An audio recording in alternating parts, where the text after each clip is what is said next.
At least I knew it was a lie. She's not very bright, but Jenny's alright. She tries, but then she gets tired. She tries to hide, but Jenny's alright. Jenny ran, it was a shame, 'cause I think I loved her. Jenny ran, it wasn't a game, at least not for Jenny.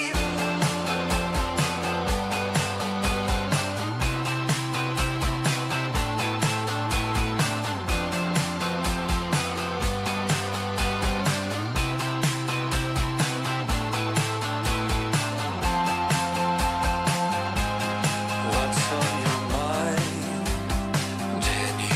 What makes you cry? Jenny, why are you so shy? Jenny's alright. Jenny ran, it was a shame, 'cause I think I loved her. Jenny ran, it wasn't a game, at least not for Jenny. At least not for Jenny. Jenny is alright.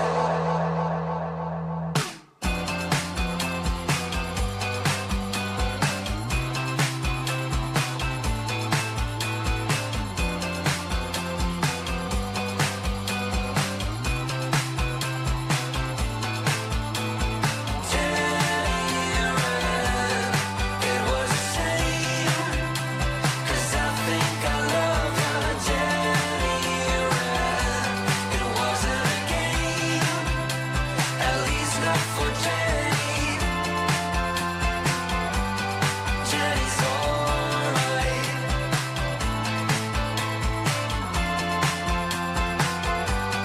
Jenny's alright.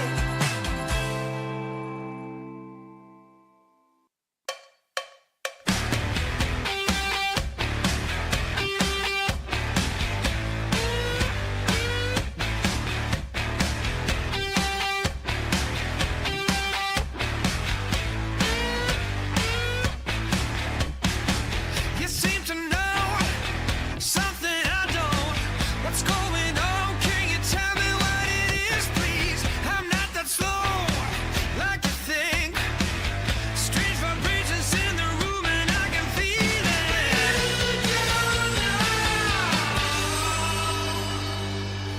I'm a hurricane, I'm bringing thunder and rain. I'm a hurricane if you get in my way. I'm a hurricane, always on top of my game. I'm a hurricane, I'm trying to get in my way.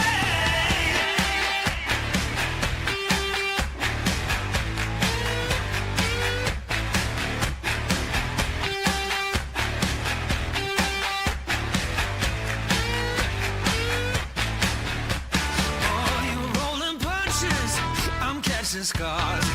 I brush you off just like the dust upon my shoulder. I have a hunch of who you are, believe it or not, I got the strength to blow you over.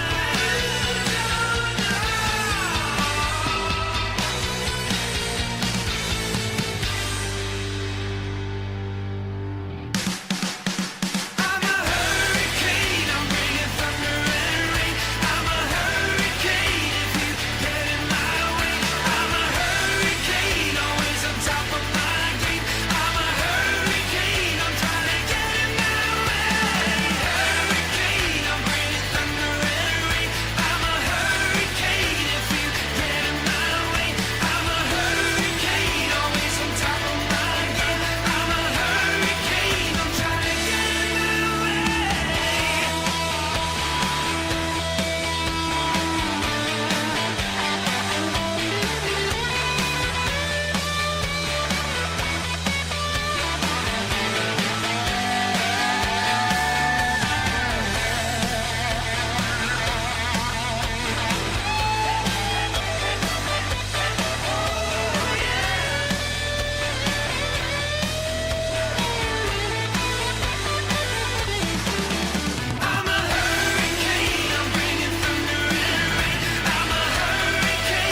Oh my goodness. It is a bittersweet time, friends, but it is a celebration all the same here at Roleplaying Unlimited.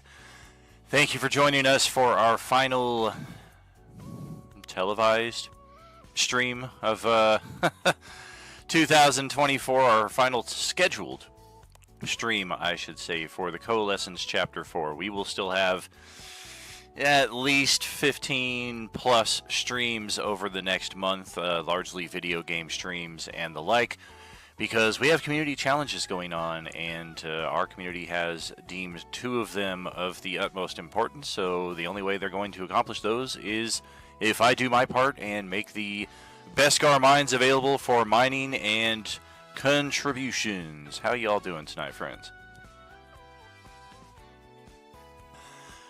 Yes, indeed. We got that hype train the other day as well. Amazing, amazing stuff. Two record-breaking hype trains over the last 5 weeks, 6 weeks maybe, like at the absolute most. Like, it has been an absolutely amazing sequence of events. The extra annual supporters that we've gotten this week alone, people stepping up into the Epic subscription, to the Super Supporter subscription, to the Supporter subscription. It's just I am feeling the love, friends. If I were more technologically capable, I would have like an aura of butterflies and like hearts going around me here.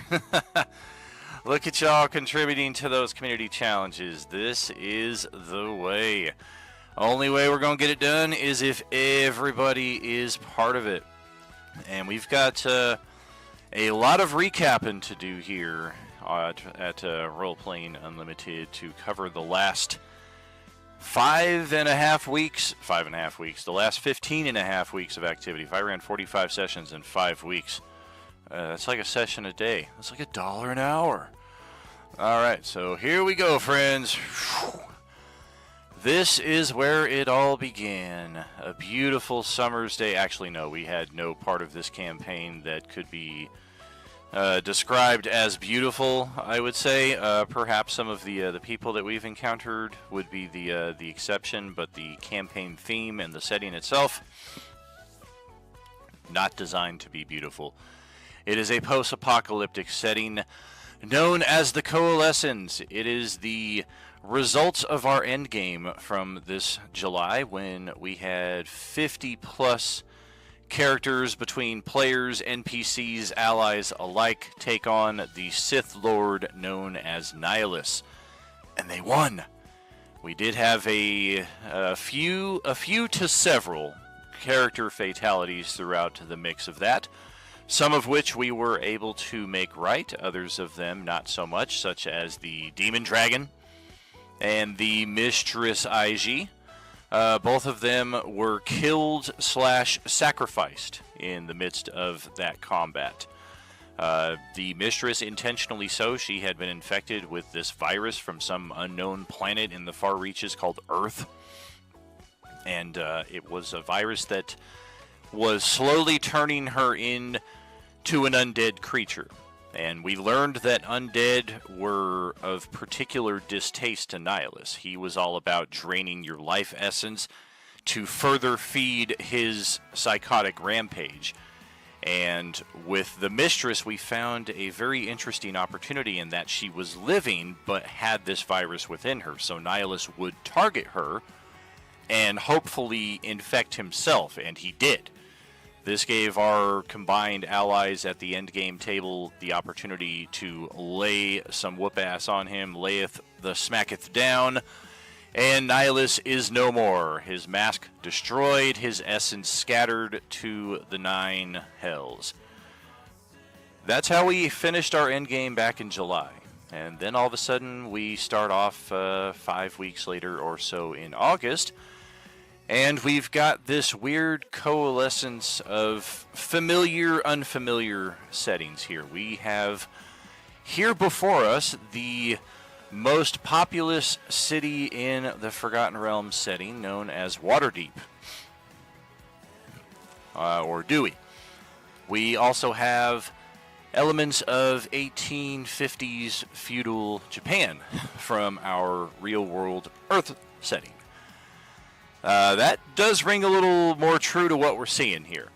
And this is where the Coalescence takes place. We have actually taken these locales from the feudal Japan setting, and we don't know if it's been a direct switch, like nobody's in feudal Japan right now to know if all of a sudden Waterdeep is there, but, I mean, stands to reason this is here, maybe that is there. What's perhaps more important, though, is what is here, and that is a cityscape that at now, instead of being one giant megalopolis, is instead a dozen or so smaller, disconnected sites such as this. And this is where our Sunday morning adventurers began. This was our first table back to the Coalescence. Sunday morning G1 had the honor of kicking us off here, and we started off meeting first a panda bear NPC known as Kubrig Equi, and shortly thereafter the good panda introduced us to an elder who lived in this settlement named Grovta Riley. The task was to go into the infested city of the undead and recover Grovta's family, who he had hoped were still alive, but this infestation, the transformation of the city, all happened so quickly that nobody really has any information on what's going on inside the city walls. Strangely enough, this location right here has been pretty safe throughout the days of the undead outbreak so far. So without further ado, our characters made their way into the city. They went right through the gates, went right up the main path towards the Kolka manor here that we see, and promptly were besieged by a number of undead here. We can see, although we did not know at the time, this was definitely something that caused us concern. But we know now what we did not know then, and that is that this was a Class C orange, or zombie, in our very first encounter at the very first session, in addition to a dozen plus other Class D zombies, which at 42 hit points and 108 hit points respectively, our party of first level characters. It doesn't matter your subscription level, you're not surviving this encounter. So we had to rely a bit on our wits, more so than anything, as we made our way into the Kolka Manor and found, much to our delight, that all four members of the family were still alive. The father Avarice, the daughter Borsi, the wife Yesna, and the son Marl. Having already drawn a great number of undead here, we tried to lay low for a bit, thinking that perhaps they would go away, but it seems that they had caught our scent on the wind, and were not going anywhere. So our stealthier characters actually moved to this site right here, set that barn ablaze, caused enough of a distraction to where they were able to exit out this pathway. And heading down this side, they caught some signs of civility, as we can see marked here on the map. Some of the lights were on inside of the inn-houses right here. One of the stalls at the barn had a horse.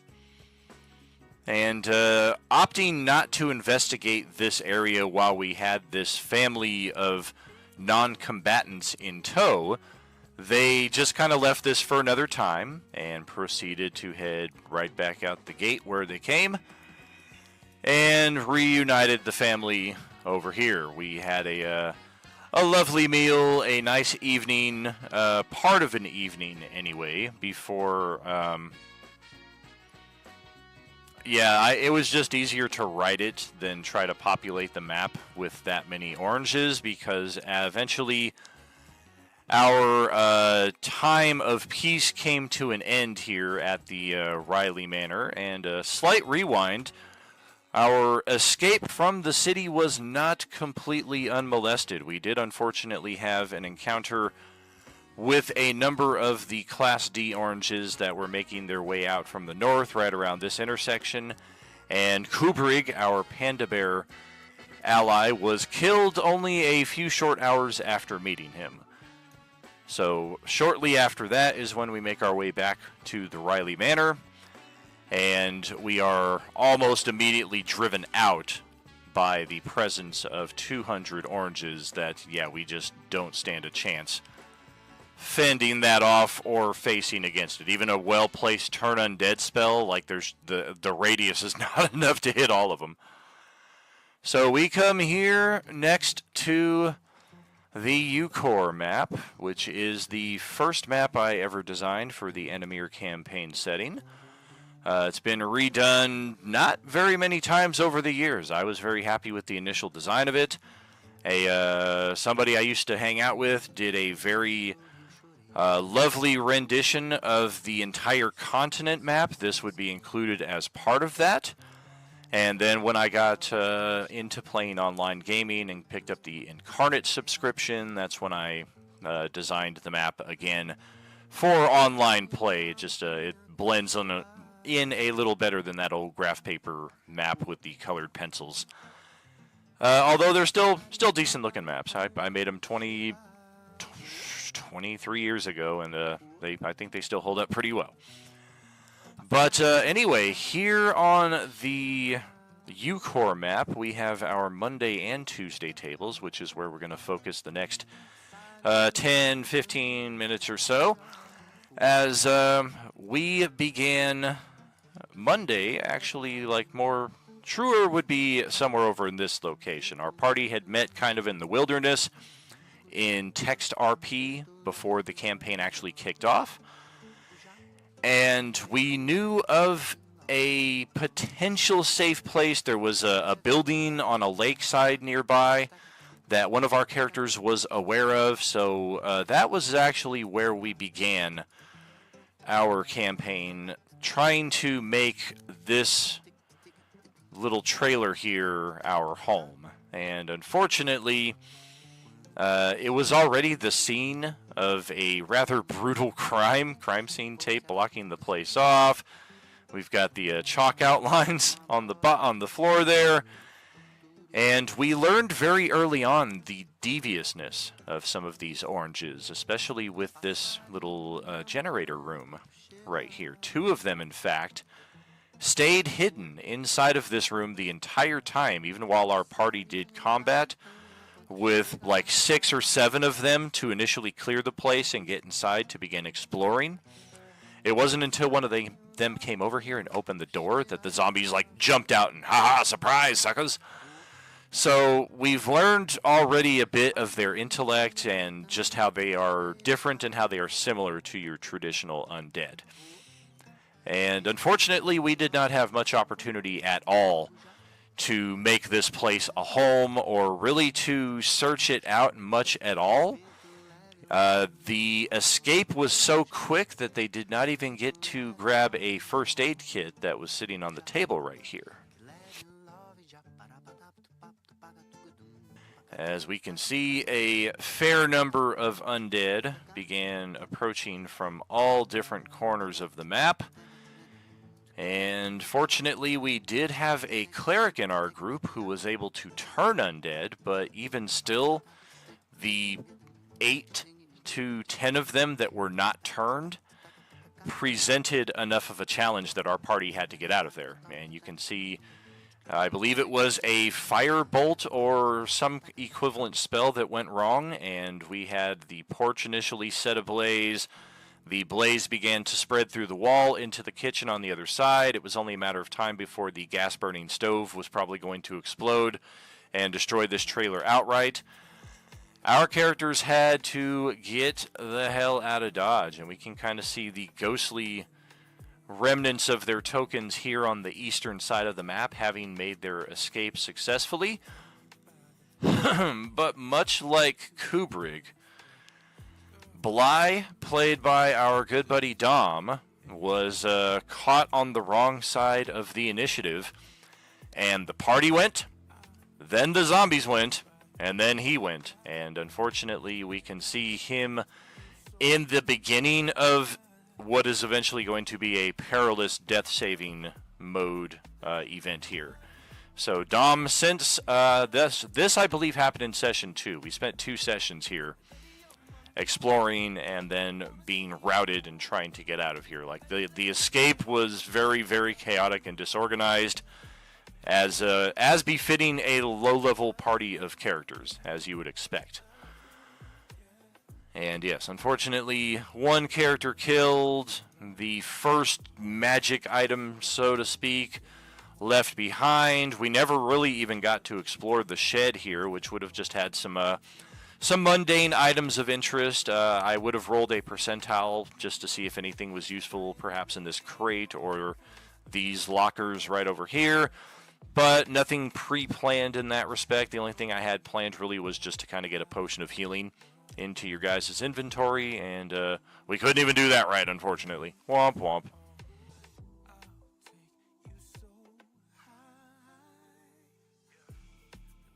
I don't try this out very often. I'm going to take a look at this real quick.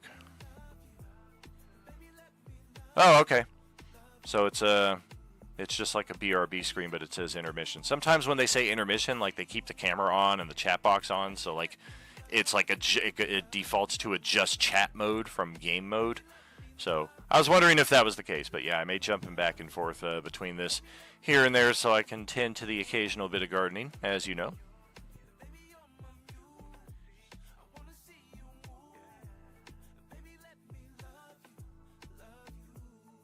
Look at us rolling with 13 viewers. Amazing, friends. Just don't know how to express it, the blessing that y'all are in this lowly GM's life. Yeah, there we go, we're back. Alright, so Monday made their escape, most of them anyway, and yeah, we know one was unfortunately left behind. While they were checking out the trailer here, they did find a map for a very, very interesting location known as Turtle Cove. You may have seen it on the UCore map a few minutes ago when we were there. This at least gave them their next direction for where to head. And for most of these characters who are native to the Enemir setting, the lake absolutely goes here. This big settlement on the eastern shores is an anomaly, to say the least. So we converge Monday to check out Turtle Cove. It is in fact on the way to Turtle Cove that they will have another event, and we will come up to that shortly. We have some Tuesday stuff to cover here now as we get into the cul-de-sac with the plane crash. Oh yeah, this was one of our more exciting, definitely inspired from Lost introductions here, having a burning plane right in the middle of a neighborhood that has just had a zombie outbreak. What better way to get establish the chaos factor right off the bat? And our characters, in fact, began from the tail end of the airplane investigating this neighborhood. And you got to bear in mind that they do not see the map as you and I are seeing it now. They only see what their characters can see.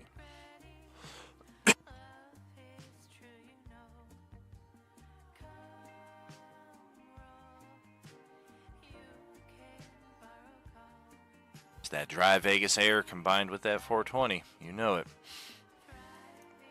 This was one of the more interesting locations on the Tuesday map here, the game room.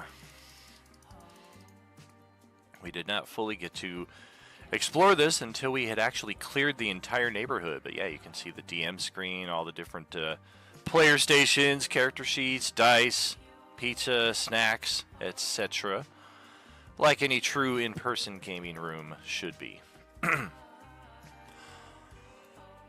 And we were our Tuesday group, of survivors of this plane crash almost from the get-go.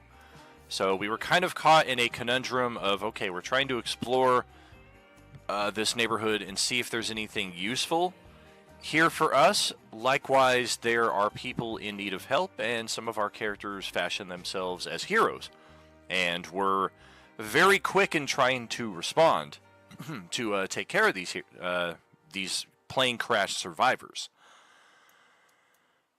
And we see the remnants of the undead scattered around this site. Many of the survivors of the plane crash unfortunately were killed. Their tokens were removed, as I think all of them, in fact, failed their saving throws and turned into one of the oranges. Which, when that happens, I remove their tokens and replace them with one of these guys right here, usually the same token of the one that infected them. So if you see two of them in close proximity, it's either that or it's I was just lazy in setting up my zombies, because I've got like 36 of these Class D zombies, so you'll see a lot of them repeatedly, but there should at least be a little gap between the repeats, I should say. And after, in the midst of this combat here, we became aware of other survivors taking residence in this house over here. We heard multiple gunshots coming from this location. We didn't hear much other than that because the plane had just crashed, so the screaming engines, the fire, the debris, the plane breaking apart, all of that is the most predominant noise in the neighborhood here. But even over that, we could hear the gunshots coming from this house. And if you guys never fully explored this location, I can see nobody ever went into the restroom where Corinne, the only one to survive the plane crash and the zombies who chased her down after the fact, she made her way towards the sounds of gunfire, strange as that may sound, and found safety as soon as they let her here in the front door. She ran immediately through the entryway through here, kind of felt her way through the house, realized this must be a bathroom, and locked herself in here and found a pair of missile launcher and a flamethrower. We still have not found ammunition for the flamethrower, unfortunately, but we did just last night in clearing the mall find some very, very cool rockets for this rocket launcher here. And the survivors living in this house were very much on their final rounds. Like the guns that are sitting here on the tables all have no ammunition to them whatsoever. These are guns that we talked about on Tuesday night of this week when we wrapped the campaign. Just saying that the survivors here who did not participate in clearing the mall, when you guys brought them back, they would have brought all of this extra gear with them, albeit this is really all they have left for ammo is one precious little ammo box, which has hardly anything inside of it. So our group made connections real quick with the survivors of this house.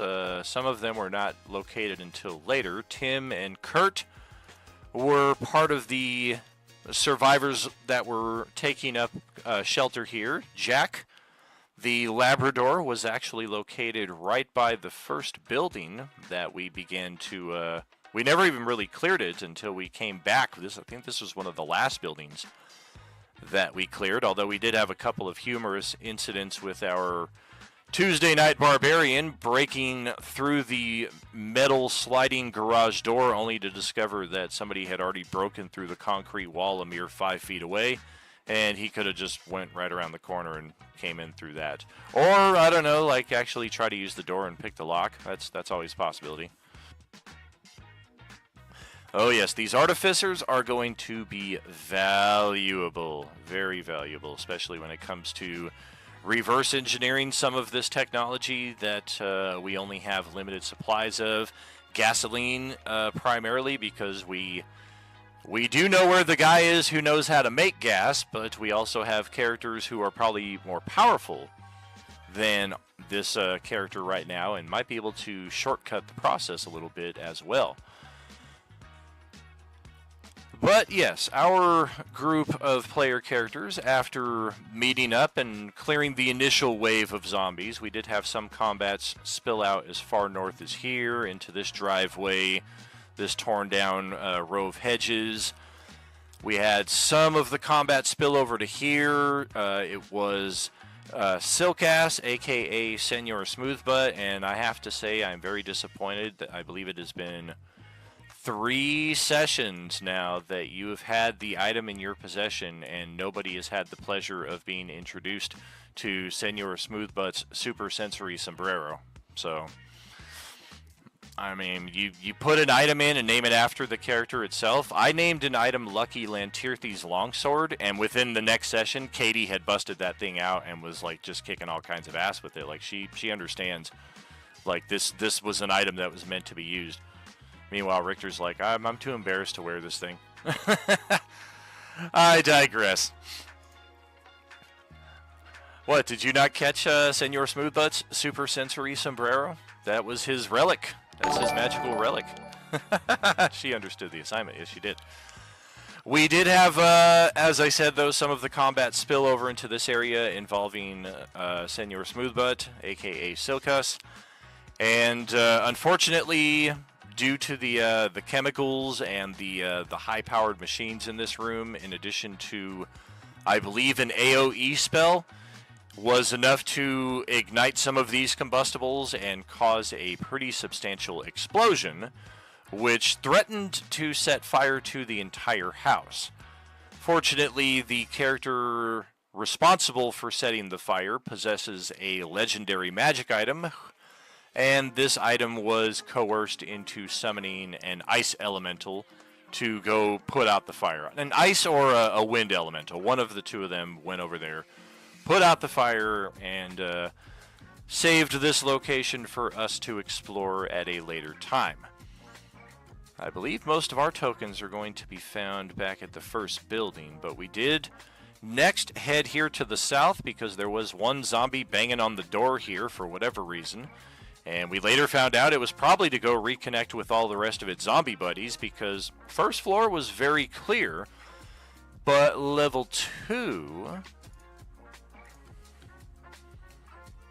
Get a little peek at my organizational process here as well. This is what I pulled from all 6 of our tables and just kind of tried to arrange them narratively in the order that our tables played them out at, but then on your respective pages, of course, you don't. Tuesday wouldn't have Thursday's maps and vice versa, but for this, I created its own special page just so everything would be in one location.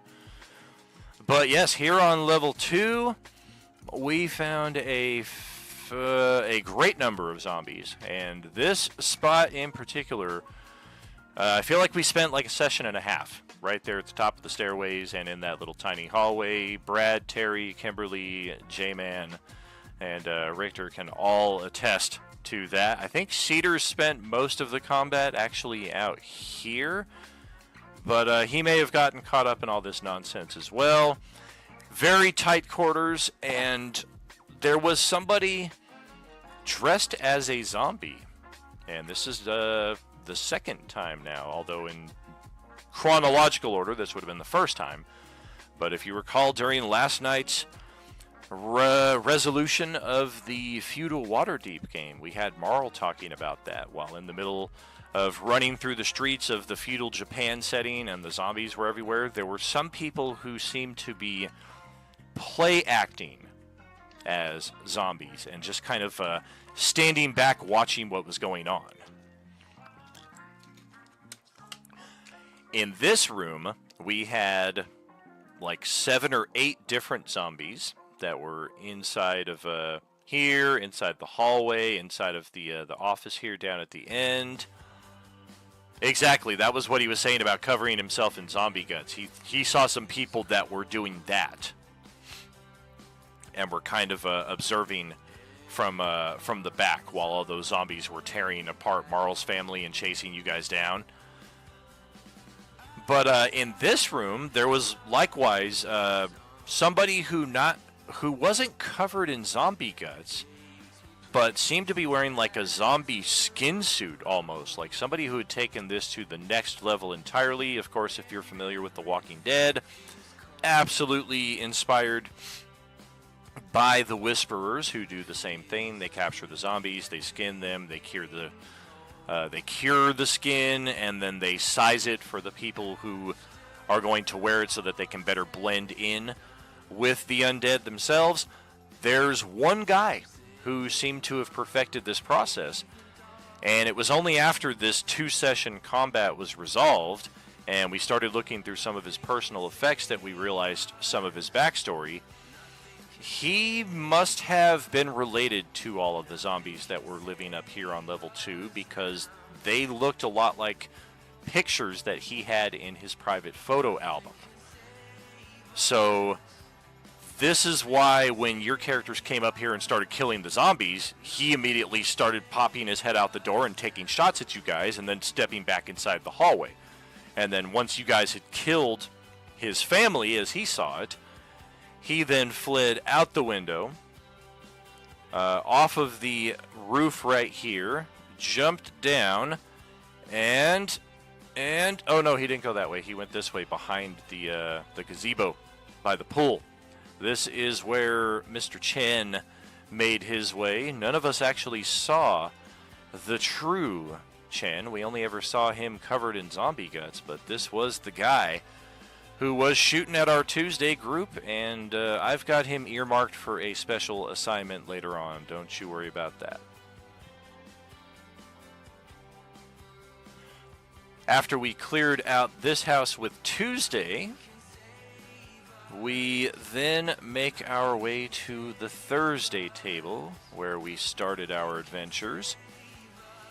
And this is a map that I spent a few extra minutes on today. It's been said time and again that Thursday had the largest number of NPCs with them at the first session. Most of them non-combatant NPCs. We can see here by zooming in. We got a guy with a paint palette. We've got a pretty rough commoner. We've got a couple guys who look like they might be capable of handling themselves in a fight, but one of them is obviously injured. We've got another injured guy here. We've got a girl who brought her goat. This guy is the only one who's armed, carrying an axe. This guy is trying to catch some Z's. And we've got other NPCs just scattered all over the place here, just to kind of indicate these are the characters that our Thursday group had in their protection coming into Session 1. And I saw that she contributed to the community challenge earlier. It will be interesting to see if she is currently in the chat. Yeah, she is. All right. Somebody in the Sunday morning game has been looking for a half-orc for a great number of weeks. And that half-orc has been chilling out with the Tuesday NPC survivors here. And it's only now that we have our home base cleared and we're going to bring all of these people into the fold that one Sahar is going to realize that Taskus is in fact now in her grips. So we will resolve that through the text play here in the next couple of days. Just a little spoiler alert in that respect. That was also partly why I wanted to populate all of this, just to indicate all of the different characters that are here and have been part of the Thursday backdrop. Thursday also began in a very equipped store. That was kind of the trade-off. They had the most characters to protect, but I gave them some disposable magic items, some potions of healing, and what have you, to start off the campaign. And they immediately left our first level character here, Otrell, in charge of watching all of them while they went and had all the fun on the adventures. If they had done what Sunday morning did, don't imagine most of these characters would still be alive at this point.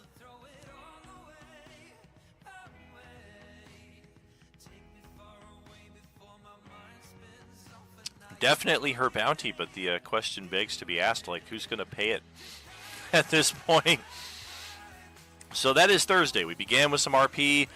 We had a little bit more peaceful exploration in gathering supplies from our starting site before we moved out here. We no longer have Paracelsus Doc with us, unfortunately, but he was a very interesting cleric character who, in private chat with myself, was developing some very interesting theories about the Agent Orange virus and had some experiments that he wanted to do. So it is pretty sad that his character is no longer here with us. But c'est la vie. Thursday took to the streets because they, yes, they heard bells ringing, I believe is what it was.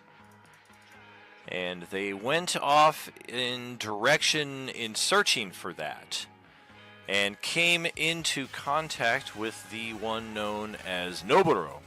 Noburo has been a constant NPC between Wednesday and Thursday. More Wednesday than any others. He also has occasionally appeared in the Sunday morning table, as all three of those tables are connected. And he helped out briefly with slaying these undead, but it was clear that he was not here to help the characters so much as he was off on his own task.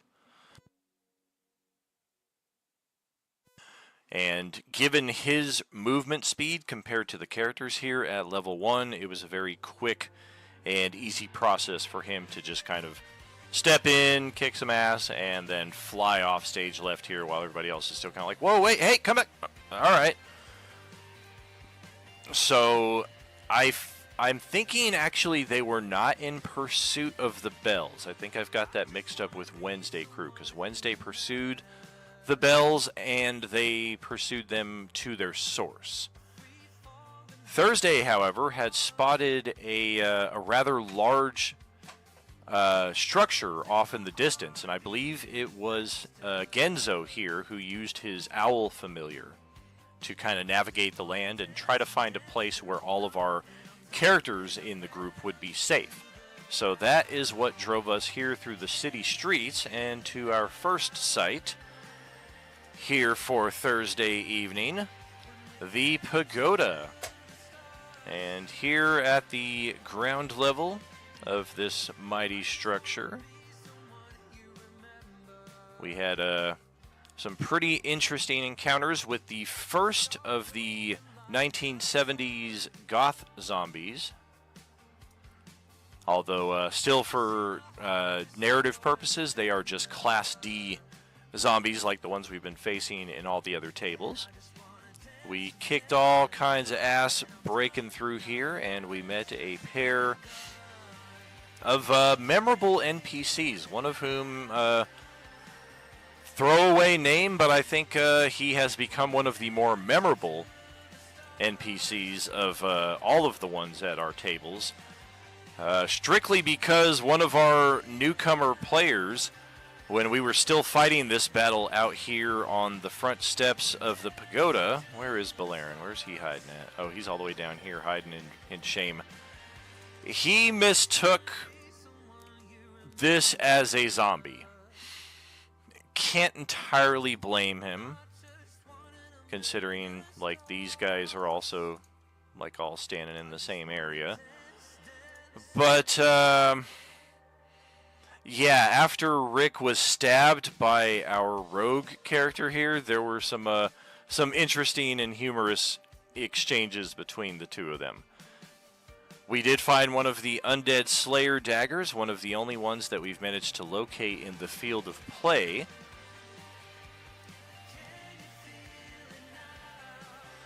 We also had an encounter with the animated helmet here, dormant unless disturbed, and of course once I mentioned that there was an ornate helmet here, somebody just had to go touch it.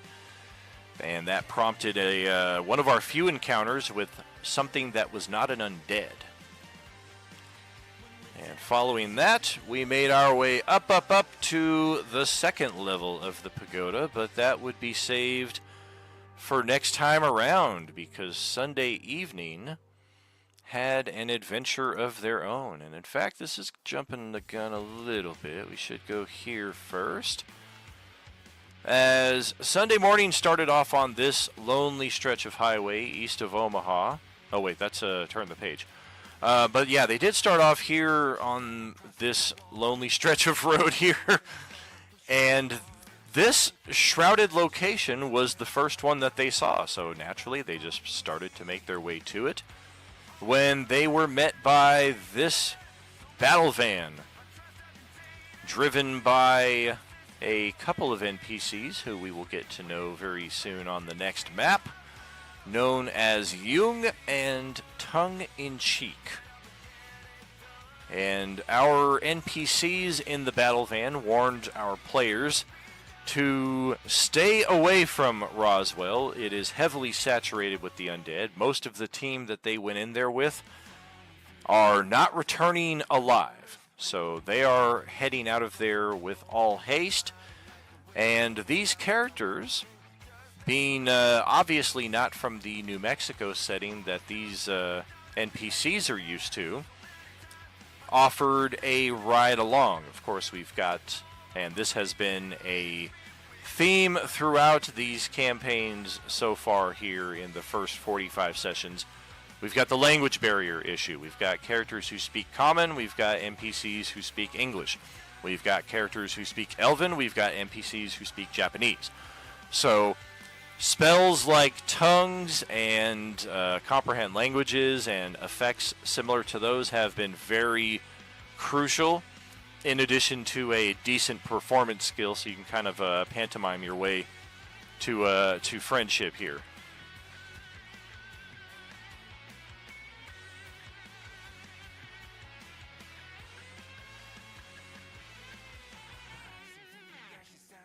But yes, once our characters convened with the NPCs, we made our way here to the location of New Ford. One of, if not the only, stronghold in the region that is run by a man named Marco. I am in charge of these facilities, and people do not question my ways because of me and my methodology. They are all still counted among the living. That is pretty much his main rule. He seems to take it very personally, and you get the impression he has gone through this numerous times. People show up in the settlement, they're very excited to be alive, they're very grateful, they get a hot meal, they get a hot shower, they get a couple nights good sleep, and then they start tossing out the ideas. You know it would really make this community stronger. You know it would really be a good idea. You know what I did my last community? You know what happened to your last community? It got burned down. It got destroyed. You're the only one surviving from it. You know why you come here? Because you no longer have old community. He doesn't really, he's not interested in your stories and your ideas. Maybe if he gets the opportunity to know you and trust you. But people that are just showing up to the community, that is pretty much the main rule that he made clear, that he's not interested in your ideas. What he is interested in is refueling all of these vehicles that they've got here at their compound. And it is in that interest that Jung and Tongue-in-Cheek come into play here. We likewise have some other NPCs kind of shrouded in the back that we have not gotten to yet. We've got one named Lukewarm. We've got Nurse Liana, who we've heard about, but we've not actually met. So we do know that there are other people in this community who have valuable skills to contribute to the cause.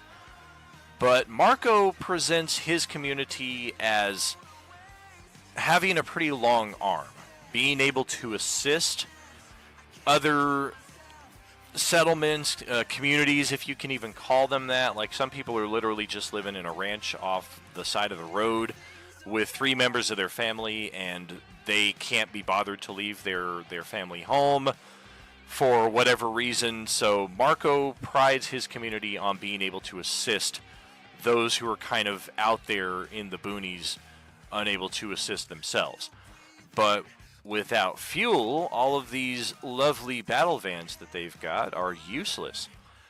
So this is where we put all of our characters from Sunday night, in addition to Jung and Tongue-in-Cheek, on our battle van with the last of the community's fuel, so we've been told. And we are heading off to the Riverside Casino in Laughlin, Nevada, where we've heard rumor of a group of survivors, one of whom is supposedly a scientist who has solved the riddle of the fuel. He has figured out a way to create gas from corn oil, of all things. But that is an adventure that has to wait for another time, because our final table that has not yet seen any action here is finally about to. And this is a Wednesday evening. This is where it gets particularly interesting, because it's one of only two examples we've had of the Coalescence crossing each other. And everybody here at this table, this was our starting location. We actually had discovered this little area thinking that it was safe, it was unoccupied, and we investigated each of these buildings, confirmed that to be the case, and decided, okay, let's get some rest.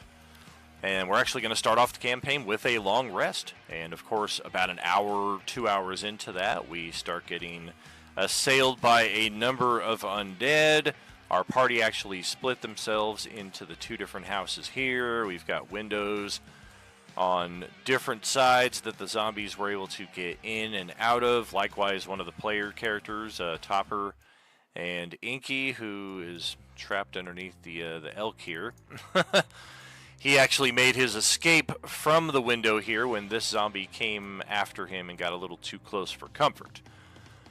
But as far as the mixing of the Coalescence, once the combat had reached its full tempo, so to speak, this ghostly helicopter with the characters from our Monday night table could be seen like just kind of rushing to get on this vessel here before it takes off, and then because it's a ghostly apparition, it vanishes from sight very, very quickly before the characters, and they just kind of earmarked that for later, probably forgot all about it because this was back in session 1, and we've had a number of sessions since then that had a lot more developments.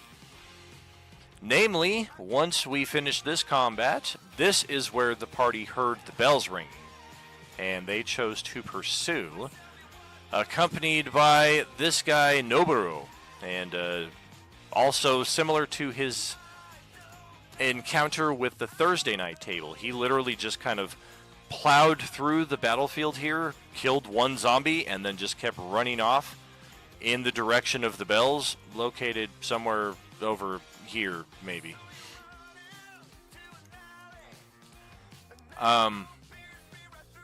But that led our party, at least, to kind of try to give pursuit. Like, this guy's pretty tough, he's pretty badass, so we're going to at least follow him and see what's going on, and that will take us to the bells ringing site. We did spend a few sessions here. I think I deleted all the zombies because the battlefield we see here does not do it justice. Most of our characters spent a lot of the combat out here in the front yard, right here in the opening hallway. Some of us got here to the garden area where we officially encountered our first Class C orange.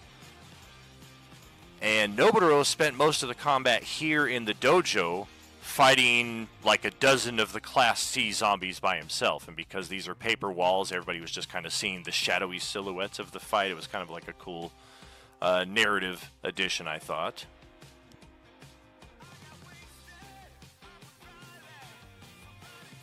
Lots and lots of blood spatter effects that I added onto the map here just to kind of illustrate the brutality of the combats. And then the ladder in the corner that leads up to the bell tower, where somebody has been ringing the bell for a number of sessions by this point. Sunday morning could hear it, Wednesday night hears it, Thursday night hears it. And finally, after a number of sessions, we do locate who this somebody is. He introduces himself as Moorlander. He claims that he was part of an interstellar group of explorers, and he served as merchant for their vessel.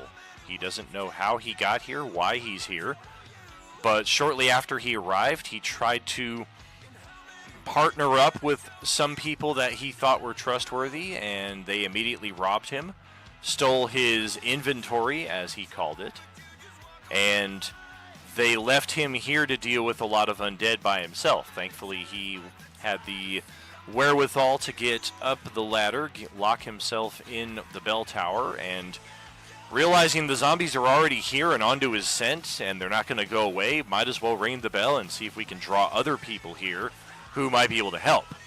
And in exchange, you guys help me out if you guys will do this other task and find this Daimyo Isano who stole my inventory. I will make it right with you, and I will serve as merchant for your group.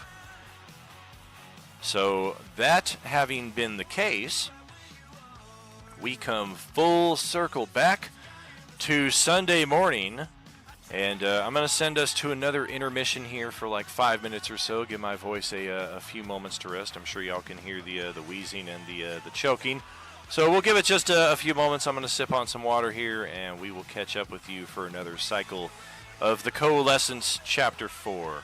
While we are away for the next few moments, do me a favor here in chat and post down some of the more memorable moments that you've experienced or witnessed as part of these 45 sessions so far.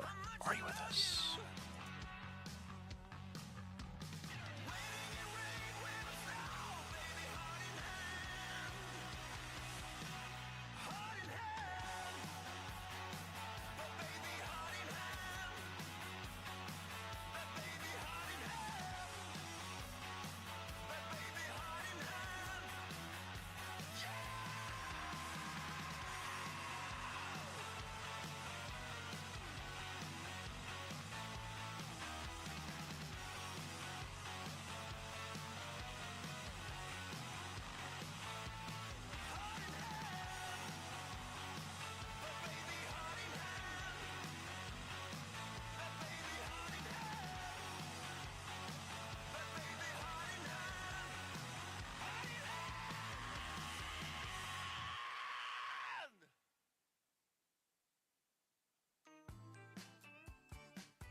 Yo! Welcome back, friends. We are good to proceed with the next bit of recapping here, where we pick up with Sunday morning.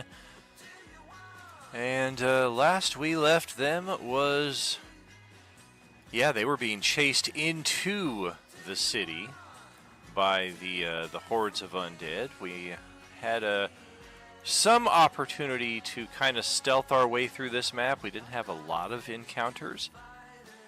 This is definitely not the street encounter that we will all remember with horror. But nevertheless, we did run into that sign of civilization. We passed it back on the way back into the city.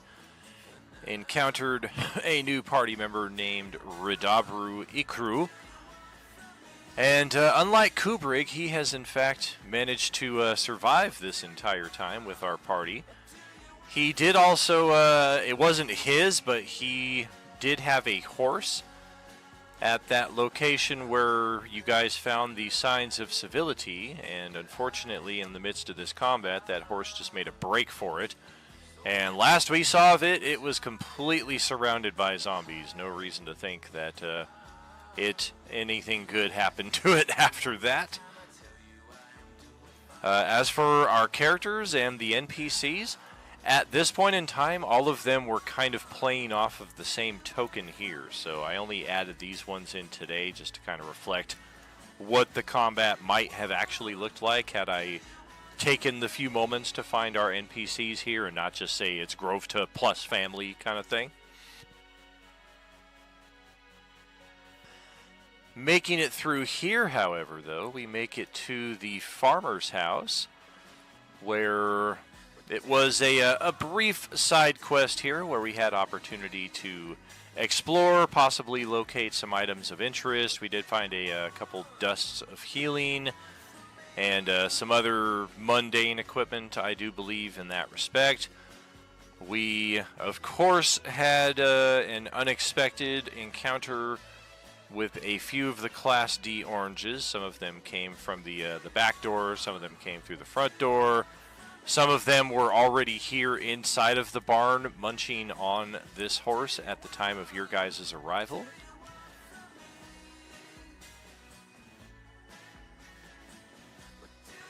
But otherwise, another successful quest here for Sunday morning. That's something I don't think that we maybe didn't pay enough attention to at the time because of what was to come, but we did have a good number of near escapes and successful protection missions here, even getting into the guard shack, although this is where things began to turn bad, as Sunday morning had their first encounter with a Class C orange, in addition to a number of other Class Ds.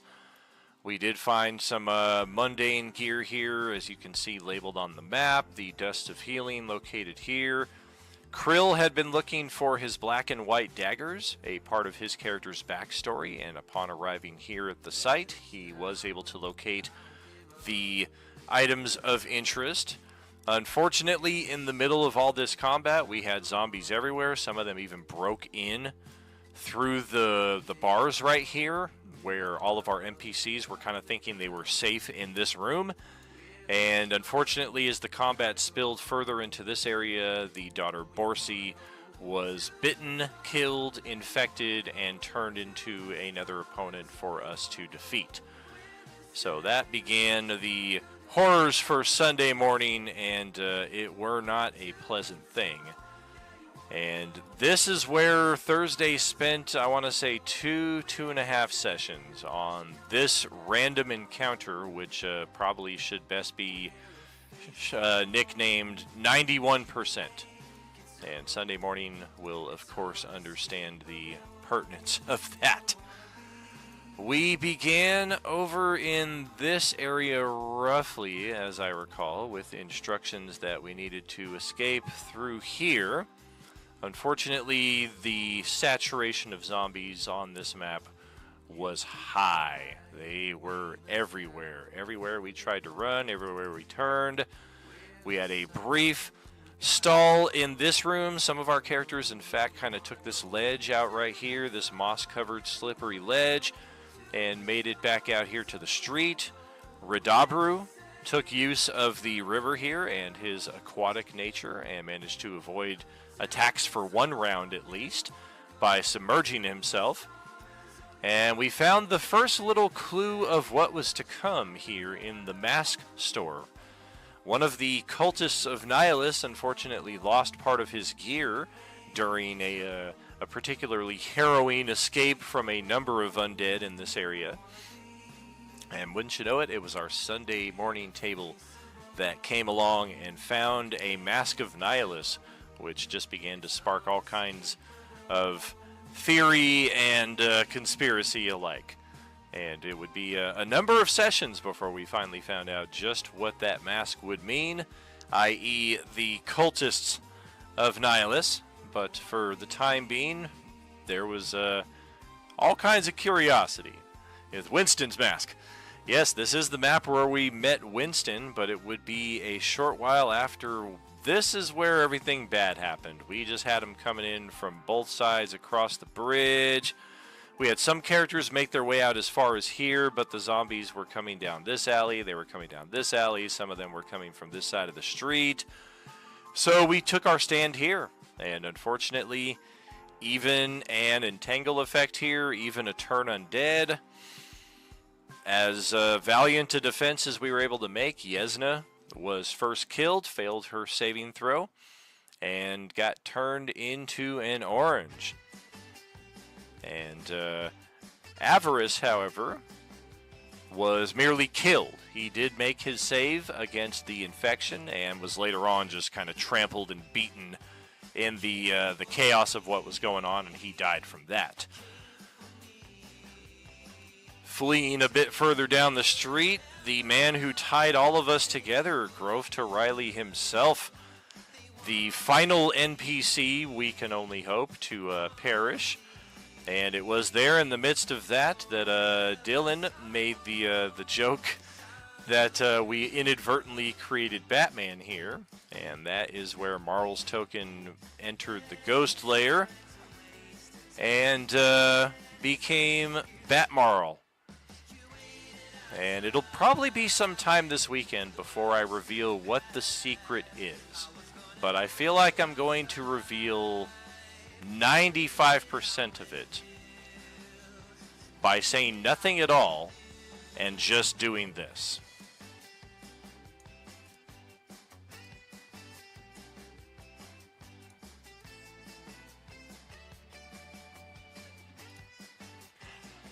Make of that what you will.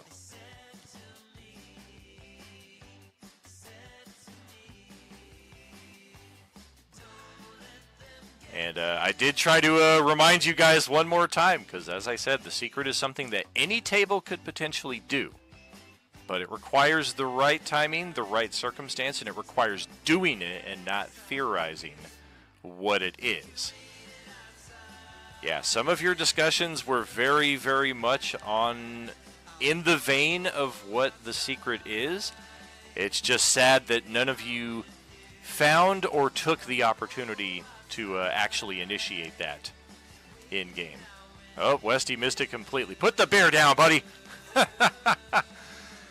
Meanwhile, everybody's like, oh, wow, I get it! Oh, my goodness! And Westy's like, I don't get it. That didn't make no sense. No, not putting this beer down. Oh, for sure. Every table pretty much mostly only had combat throughout the process, but that was also a large percentage of the chance that was going to get the secret event to even be a possibility. If everything was kind of cool and calm, the secret was never going to come into play because we would never have reason to even suspect to try it. But we did eventually make our way off this map, one extra NPC, Winston, in tow.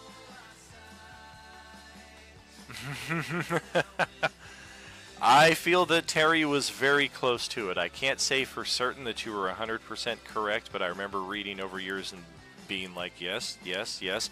It's been a few days, though, since I've read it, and a lot of people tossed ideas at me, so I don't want to mix your answer with somebody else's inadvertently. We also had one of the more interesting epic events occur in this area right around the time that our NPCs started dying. And that was when Alexander decided to redeem his Beskar Bucks and bring in the Deck of Many Things. And wouldn't you know it, as soon as he brought it in and declared how many cards he was going to draw, he even had a pretty ingenious way around it too, because he did our Facebook positive review thing, got himself a red card, which ended up being the Vizier. So before he drew, he used his Vizier ability to kind of try to circumnavigate some of the randomness of the deck and try to find out how many cards it would take to get a wish card. And he left himself a little bit too much ambiguity, though, when he specified that, oh god, what was it? Like, he was only going to draw 4 cards. So how many cards would it take to get the wish card? My answer in drawing and shuffling and drawing and shuffling was that there's no combination within the first 4 where you get a wish card. He chanced it anyway, decided to go for hopefully the Sun card or something in that respect, and he ended up getting the Void card, and his character's body fell lifeless. The soul transferred to an item, a very nearby item, I might add, but it's something that I didn't want to take his character away for the entire campaign. When you did your Facebook, you got the wish card. Yeah, you got a wish card, right? Yeah, a few people definitely got wishes. Some people got as many as 3. I think Richter was the one who got 1 wish, and he unfortunately had to use it for a teleport spell. But this is where Sunday morning would spend a great deal of their time. I did in fact have another side quest map entirely built that was a pretty substantial map. And of course, I've just got it saved for potential use in Act 5 at some time. But we spent so much time on this random encounter. It's just supposed to be a brief detour, but it ended up being such a bloody affair that I just kind of tossed that map off to the side because I kind of had, I mean, it's part of DMing. You have to cut some corners. Sometimes you have to stretch things out a little bit, especially when you're connecting all these tables and you want to sync them all up. 3 wishes. All right. And that is where Sunday morning called it after that, taking us back to the junkyard here. And in fact, as I was saying about Monday table, when we kind of left them out in the wild over here,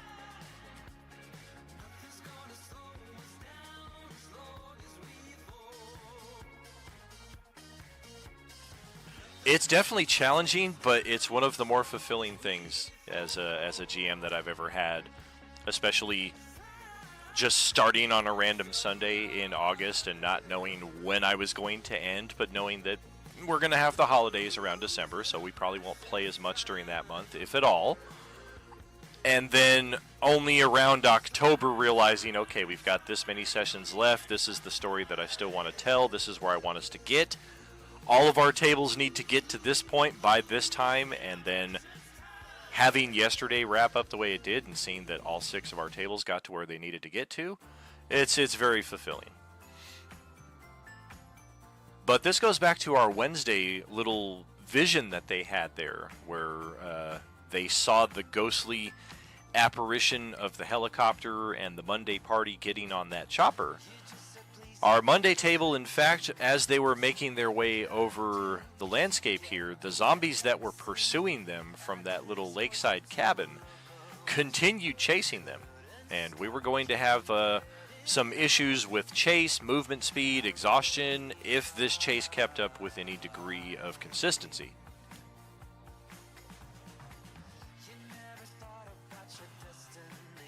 Fortunately, a helicopter appeared on the horizon and chased down these zombies, blasting all of them to smithereens, did a few more circles over the horizon before setting down nearby.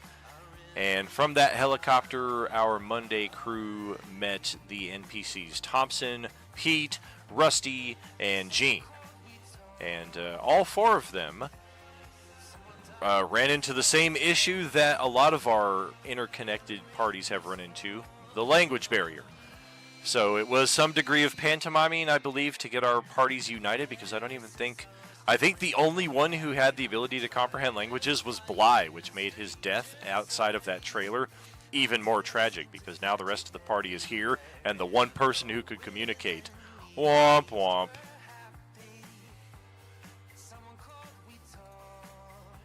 I may look into something like that. It depends, because those characters are going to come back for some unique and interesting events, but there is some wisdom to what you're saying also. But our Monday characters did get on the helicopter, and that is where we found ourselves here at the junkyard. The helicopter put down, completely out of fuel by this point. This was the end run for our Monday night group of NPCs. They were expecting to return home to a safe and secure society. Unfortunately, we can see that their junkyard was overrun. The front gate was broken down. Zombies got around everywhere. And every NPC who lived here was killed, with one exception. That being Lean Lure, who was revealed as a Yuuzhan Vong, an alien race from the Star Wars expanded universe, or the Legends canon as they call it now.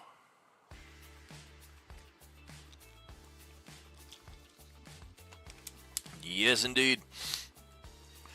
A bit of uncomfortable roleplay between the NPCs, as Lean Lure was in fact initially in disguise as Thompson's sister, and this is how she kind of incorporated herself into the community and managed to survive for a good number of weeks as well, until our party, having arrived, kind of caught her in dialogue like, wait, you can understand us and you can understand them? Like, she speaks both languages? How is this even possible?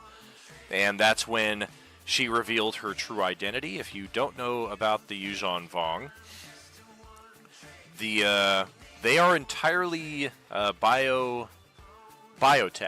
That is their entire thing, all the way down to their clothing, to even their spaceships. Their spaceships are giant asteroids that have like literal living world brains and all these living propulsion gravitic systems inside of them that make these things traverse through space. On a personal scale level, she has this device called an Uglith Maskor, or a creature would be the more precise way of defining it. And by itself, it just kind of looks like an old sheet tossed on the ground, but when somebody is proficient in the biotech, they're able to coax these creatures to perform their given function.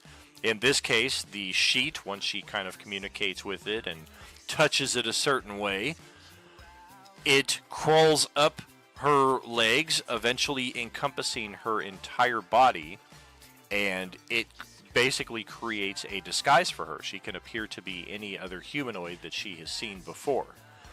This also comes with the ability to understand languages of people speaking, because it's the creature that understands the languages and are translating that effect to her. So this is our first tie-in, or one of our first tie-ins, to the Coalescence chapters 1 through 3. We did briefly touch on what the Yuuzhan Vong were. For those of you who do not remember, the Supreme Chancellor of the Core Worlds Confederacy is a Yuuzhan Vong. He took place in the final endgame battle, and for those of you paying attention in the Endgame Aftermath channel, he is one of the few people who also failed his saving throw against the Agent Orange explosion, so he is now an Orange. So the Supreme Chancellor of the Confederacy is an undead. That's good news. We will, of course, touch on that in our text play as you guys decide to jump into that. But Monday had a fair amount of cleaning here to do. I don't think we spent more than a session on this map. It was pretty straightforward, kicking ass. Like, maybe we got here halfway through the session and then we left halfway through the next session. But this is where we got to know our NPCs very well. Thompson, who favors using a machine gun, even though he's not very good at it. Rusty, who is not very combat capable at all, but the dice just seem to love him, and he kicks ass. Pete, who favors the bow and is socially awkward, to say the least. And then you've got Gene, the former news reporter, who carries this camera around with him, and he is filming all parts of the zombie apocalypse. That seems to be his entire purpose. He does not participate in combat, but he gets very, very close to the action, recording all of it. It is from here that once we realize the junkyard has been overrun, we are all here on the same map here, Monday and Tuesday. Old Junkyard, this is where our Monday crew is at. The residential area here, the cul-de-sac, this is where our Tuesday crew is at, where the plane crash came down. For those of us here in the junkyard, we basically just see a big cloud of smoke over in that area, so there is nothing enticing us to visit that area whatsoever. And really the urgent task right now becomes securing a new base of operations, because the junkyard has been overrun, the gates are torn down, we're not going to be able to repair those before the night's over and more zombies show up, so let's try to explore this area a bit more. Looking at the map, the mansions might have made good homes, but we can tell at a distance that that whole area has just been destroyed. Likewise, the industrial zone, it looks like at one point in time another group of survivors, possibly even multiple groups of survivors, called this place home, and whatever happened to their society afterwards, we're looking at the remains of it. Walls destroyed, buildings completely burned out. So we find ourselves here at the mall. That is where the Monday table will eventually head to, and so will the Tuesday table eventually. But we got more work to do here in the cul-de-sac.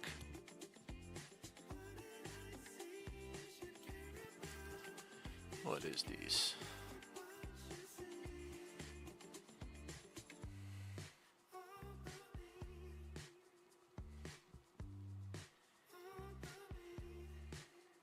Got my Ring camera going off here, so I'm just naturally trying to find out what's going on. Oh yeah, Amazon. Okay. All's well. So yes, our Tuesday crew would continue clearing out these buildings, the most prominent of the remaining ones being this magical wonderland over here. It is not until we ascend these staircases that we have the pleasure of running into His Majesty Blizzard. This wonderful pink octopi jellyfish looking creature right here. Yes, and we're going to touch on this moment in great detail here. We're going to have to grill Brad pretty hard on his motivations, so if you wouldn't mind mandating that he jumps in to the stream here, we're going to need him. So yes, our crew made their way up the stairs, and they run into our little jellyfish creature here, who informs them that they are entitled to enter these rooms where he has numerous prizes awaiting them. All they have to do is indulge him in answering a few riddles. And the riddles themselves, as far as degrees of difficulty, definitely varied. Some of them were easier than others. All of them pretty straightforward. None of them like intensely mind-boggling that you have to spend like an hour trying to get into it, but in the interest of not bogging the game down, we all did spend maybe like 2-3 minutes or so. What is the average velocity of a sparrow? And yes, the characters, as they begin to unlock these rooms, you can see my notes here written on the side here. We got some anti-oranges for those of you who successfully answered the riddle here. Brad and Terry were the only ones who were able to make their way into this room, where I've actually deleted the effect, but there was a pool of oil here on the floor. The effect of that was basically just intended to be dip your weapon in this oil and it will magically transfer, it'll magically harden the sword and make it like a +1 or whatever your weapon of choice happens to be. And Brad found the pool of oil pretty curious, but in listening to the replay streams, we definitely had a few missed beats of communication there pertaining to who did what, when they did something, if they really did something, because yes, we did successfully get the party into all the rest of the rooms. We found a number of scrolls in this area. As people claim them, you can see that they kind of checked everything off. We found some other potions in here. This was scroll room. This was potion room. This was kind of miscellany. We found some sodas and some waters. Soda just kind of house ruled that it's a short rest action if you chug a lug. The sparkles gave everybody a long rest, which Tuesday actually had double the long rests of all of our other tables. All the other tables had to literally find a place to kind of hunker down and get that 8 hours, whereas Tuesday just kind of walked into a room, got an immediate long rest, and then I think like a session and a half later got another long rest. So you guys had a slight edge over the other tables in that respect. But yes, indeed, upon opening the door and exiting this room, the powers within were no longer applicable. The whole point of the riddle was that you had to answer it to get inside and get the bonuses. Obviously, going inside and then opening it and saying, hey, everybody who did not answer the riddle, come on in and get yourself some of this magical oil, that was never on the table.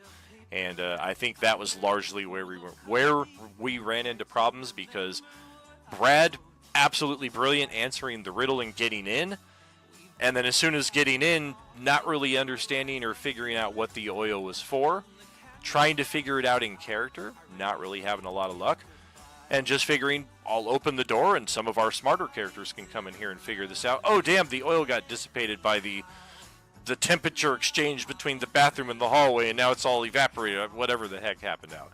Exactly, it lost all of its efficacy coming out. That was the whole point of it. It's like the Holy Grail. Like, you can't like take the magical water in the Grail like out of the sanctum. Like, that's breaking the rules. So this is where Tuesday Crew finally began wrapping up their map. We did have some other encounters. One that revealed a couple of other NPCs, Maggie and Kate, who were taking cover in this room until Silkus decided to shatter their barricade here. You can see that they knocked over some shelves, and they also had the door barricaded. And then all of a sudden, the shatter effect blasted the door open and almost killed both of them in the process. But Kate and Maggie do belong to the Scott, Joey, Kurt, and Tim group, all the way back on level 1, but it would be this house right here where they're all taking cover. Last but not least, here on Tuesday, we did some more exploration. We did pretty much find everything on this map. We did find a Phoenix Down feather, but I have nothing to ping on this map otherwise to give you any kind of hint. I suppose I do, but it's not on this map. And I think you guys understand it already as it is. Or at least some of it. Sandwich Sammy, yes indeed. Sandwich Sammy was trapped inside, oh goodness, level 2. Yeah, he was inside the world's tiniest restroom. Right over here. And just, he had drawn the attention of a number of zombies. He was stuck trying to get out of the window here, unfortunately. And Zara came over and saved him. And that is how Sandwich Sammy became... Where the heck? Oh, this is back on level 2. No wonder I can't find what I'm doing. Level 1, that is how Sandwich Sammy joined. This is the junkyard map, so I'm once again just all over the wrong place. Yes, indeed. I'm not going to repeat the same thing, but that's how he's there. That's why the dude with the sandwich. Yeah. And what a mighty sandwich it is. Corinne likewise survived the plane crash. Tim and Kurt, not the most combatant-capable characters. Tim is okay, but we can see he has sustained an injury that is not going to easily be recovered, even with a quick cure wounds and a max health restoration. A lesser restoration or some kind of effect like that may be called for him. But we've got plenty of downtime too, so he might just heal that naturally. And yep, we had another Phoenix Down Feather right here, I do believe, before Tuesday Crew finally located this set of stairs right here, leading down to the basement level. And these were the stairs leading down to the other basement level. I think the only ones, or no, it was these ones right here. I think the only ones we didn't explore in that house at the time. And then likewise, there is this hatch over here that leads to the other section of the subterranean level here on Tuesdays. But that is where they would pick up in the next session. Continuing with Thursday, Kurt does need a guitar.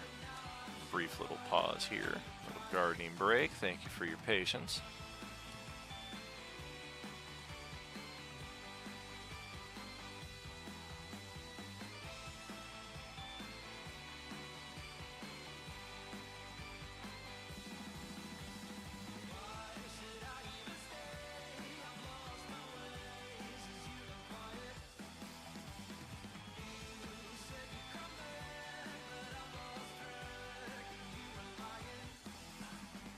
And here we are, proceeding up to the first level of the pagoda. We got the ground level, and then we got the first level.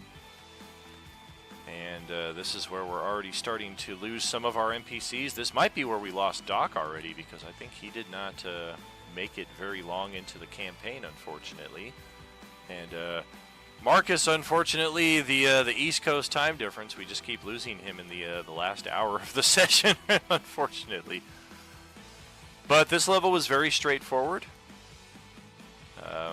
Not a whole lot here to discover. Some books, some scrolls, non-magical, set up here at this desk area. Some dining areas. Looks like some people may have kind of been caught in the middle of a meal, in the middle of some correspondence. And then we've got some more of those interesting 1970s goth-ish type zombies, although these were even from a different pack. These are not the same as the goth zombies. And this is kind of a sneak peek, actually, at I believe some of the tokens that I'm earmarked for our Class B zombies to be encountered in Coalescence Chapter 5, coming 2025. But for these purposes here in this combat, they were all just Class Ds, and they kicked ass. Can you give Brad disadvantage? Yeah, you can spend the inspiration on that, or the Beskars on that. Likewise, level 2, pretty straightforward here. I think I probably got rid of all the zombie bodies, or they are underneath our characters. Yeah, looks like they have already been eliminated from the level. Of course, the levels are getting smaller the higher up we get. We've found a couple of these urns here, these arcs containing the ashes of dearly beloved deceased family members. We have found numerous full plate samurai armor. Likewise, an antique vase. I don't think our characters really messed with any of these. We were just kind of driven to continue up and up to level 3 here. And yeah, this was a non-combat level right here. This is in fact where we met Lilith, the first of the Class B sentient zombies. For those of you who have not already heard the story, Lilith is played by Kai, who is a player from our Thursday night table. She played in last season and this season. And as her character was kind of left in an ambiguous state at the end of Coalescence Chapter 3, I took some liberties here in introducing the potential fates of some of our characters who were left behind in that end game. by converting her into a orange and having her present here to kind of connect some of those dots for you. Just like most of your characters, though, she's out of place, she's out of time, she doesn't know why she's here. So a lot of your questions trying to resolve the larger mysteries of the campaign, not really having much luck working with her. First what? What did I miss there? But this level right here, after we had some RP with Lilith and realized that, okay, we're not going to fight her, she's not going to fight us, and really all she seems to want to do is kind of hang out in an observational capacity, we will do so. We did have to, you can see all our tokens are kind of stacked up over here, but yeah, the first sentient zombie that we have encountered, indeed. They encountered her a number of months ago, actually, probably back in September. But yes, we did have to, I think grab some ladders and kind of set things up, because the only way up to the top level of the pagoda is this ladder right here. And it's on top of a platform that's 20 feet off of the ground here. If you guys remember what the last level looked like, this is the armor and the antique vase from that level. So easy to climb the stairs here and get to this landing right here. Step outside, kind of look around, but like, how do you get to the top level unless you can either fly from here or make your way to here and climb the ladder, which is what we did. Ascending to the top level of the pagoda, where there's really nothing of interest up here whatsoever aside from the daimyo of this particular pagoda. And I think I doubled up on a name. I had an extra name somewhere in my notes and I lost track of it. And I think while we were fighting this zombie, I was calling this zombie Kato. And I believe the daimyo who was in possession of Tank's castle, as we will see coming up to the end of Coalescence 4, was also named Daimyo Kato. So slight flub on my behalf there. This zombie being an undead, though, it really doesn't matter what its name is at this point. All we know is that it was a powerful character that became a zombie, was still taking residence in its pagoda. And good news! Our party has successfully cleared the pagoda. We've killed all the zombies. We now have a safe place for all of our NPCs to come. Oh, and then there's an earthquake and the entire pagoda gets rocked and destroyed and leveled to the ground. And our characters, in fact, in the tail end of this combat against Daimyo Zombie here, ran into this guy. Looks a little like Noboru, except it's not Noboru. His name is Ryu. Ryu Isano. He was here. He never actually really gave his reasons for being here, but while the PCs were fighting this zombie, he actually ascended the exterior of the building, joined into the fray, helped kill the zombie, and then as the landscape began to rock with the earthquake, he led us out of here, promising that you'll find safety and sanctuary if you come with me. And that is what led our Thursday crew into the inner graces of Daimyo Isano, and we'll see just how the other side of that coin plays out in a couple tables from now. As for here, this is where Sunday evening ran into some of the same trouble that Sunday morning ran into. We were just minding our business, driving along, making our way, hopefully, to Laughlin, Nevada at some point, when suddenly some assholes decided to lay a trap in the middle of the road that destroyed our tires. And then they started shooting at us, and there were a lot of these guys that just started shooting. And then, of course, in the process of this, who do you draw with all this noise but a lot of friggin' zombies?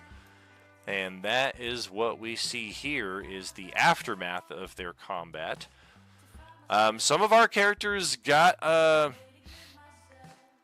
no secret about it. They overextended themselves, and to that respect, I will say Ballard in particular, like he was doing very good against these guys with the machine guns. He was able to close with them in melee and then just kick their ass, like almost going straight up this street here, curving around to the west, just kicking ass, kicking ass. We had some characters kind of get caught in this alley where a number of these thugs with the guns were taking position behind these parked vehicles and opening fire on anybody to come through this alleyway. But once the combat had kind of gone on for 5 or 6 rounds, all of a sudden manholes start opening up, windows start breaking from all these buildings. From the gloom off the side of the map over here come all these friggin' zombies. And our group at this level, they're only level 1, level 2. They're just not prepared for this kind of onslaught. And you can see here the perfect Ballard-sized hole where they were already starting to surround him, and I mean, more of them coming around the corner. There's some debate on both sides of the table as to whether he would have survived this attack had Mike's character, Xavier, not also been in dire straits, but he was standing up on the roof of the metro station here. He had actually gotten over here after using his Mold Earth ability to kind of pole vault over the zombies and make it to a position of safety. The biggest problem is that Jung and Tongue-in-Cheek, we actually had 2 battle vans that we brought with us, and both of them had their tires shredded. Jung, Tongue-in-Cheek, they spent the entire combat repairing the tires on one battle van, and then no sooner was it repaired, they honked the horn and they were like, let's get out of here, we're not waiting on you guys, we're not here to fucking demonstrate our badassery and that we can kill 50 zombies around us. Like, while you're killing them, 100 more are going to show up. So they peeled ass and got out of there and started heading on down the street to make good their escape. That is where Ballard had to use his wish spell gained from the Deck of Many Things to essentially wish him and Xavier onto the battle van with the rest of the characters here.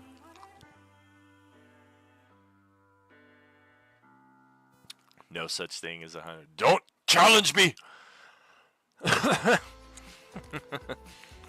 So that is where Sunday ended off their adventure. Wednesday, this is where the Coalescence starts to tie in a little bit more. As Thursday, well, they are working directly with Daimyo Isano, who is the person who lives in this fortress.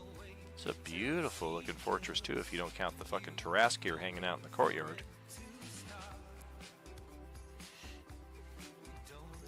This map unfortunately caused us many hiccups and delays because it is a dynamically lit map, and just look at the frickin' size of it.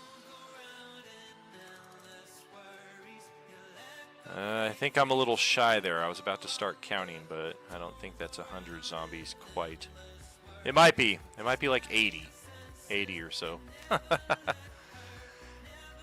And, yeah, our Thursday table, they had gotten themselves on good terms with the Daimyo. Daimyo volunteered in exchange for their service in helping defend his home, that he would give them room, board, he would pay them.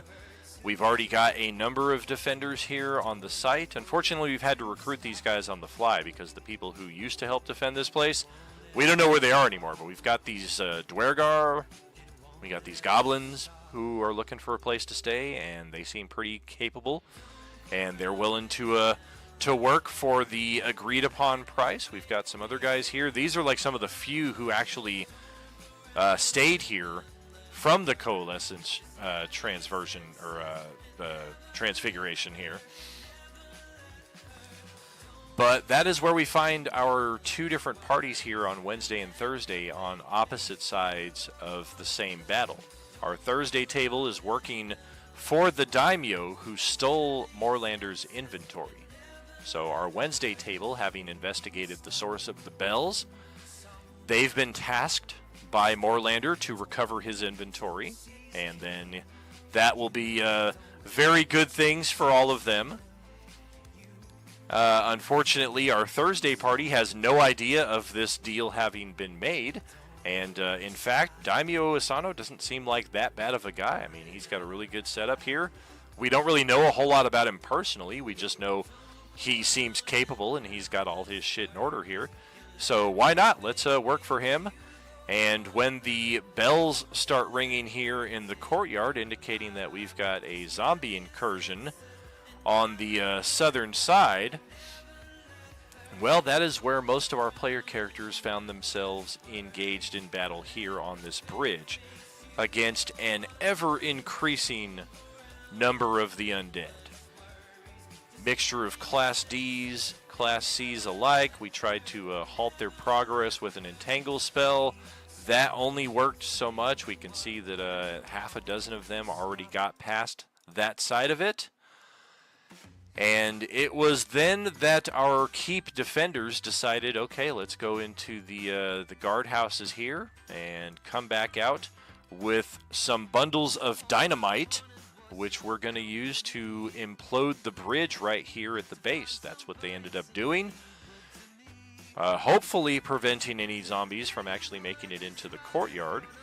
However, at the time while they're doing this, Noburo from our Wednesday night party has joined that Wednesday night group, and they've already begun an incursion here on the back wall. They found a guard barracks here, a sentry tower, and they opted to just try to scale the wall, try to make their way up there. One of our characters, in fact, used a vizier from the deck of many things to answer the question of how to get up there. So we found a ladder hidden in the bushes, and that's how the rest of the party who didn't have flight or climbing speed or super athletics, what have you, were able to make their way up here and eventually make an incursion into the daimyo's castle from the meditation yard here. Whereas Noburo, he continued all the way here around the exterior of the castle. Briefly went up here thinking that he had found a shortcut, killed the zombie, and realized, oh, this is a wall, I can't get up there. So he went all the way back down. All the way down through here, finally found an entrance under here. This is not a wall that's blocking this. This is an overpass that he was actually able to just walk right underneath. Into the courtyard here, that's where we have a dead knight. That's where we have some of these other knights that are injured. You can kind of see based on some of their health bars. This named Dwergar has taken some damage. This one as well. And I think we had some others that were dead up over... Or no, we had some in pursuit. Yeah, these were the ones that were battling Noburo. They followed him all the way up to here. As he just tore ass through the courtyard, made his way up the steps all the way through here, and into the front entrance of the daimyo's castle here. So now we've kind of got some interesting coalescing happening between our Wednesday and our Thursday parties alike, as our Thursday party is now realizing, okay, well, there's not a lot we can do about these zombies, and now we've got our first appearance of the campaign of Mistress Aiji and the ghostly apparition of the Demon Dragon. Both major players in the Coalescence Chapter 3, unseen really since the conclusion of that campaign. Now they are back, neither of them in the same form that they were when last we saw them. And her entire purpose here seemed to be the creation of this time gate, which, if you recall, that's the Time Dragon's breath weapon. It can create a gate linking up to 8,000 years in the past or the future.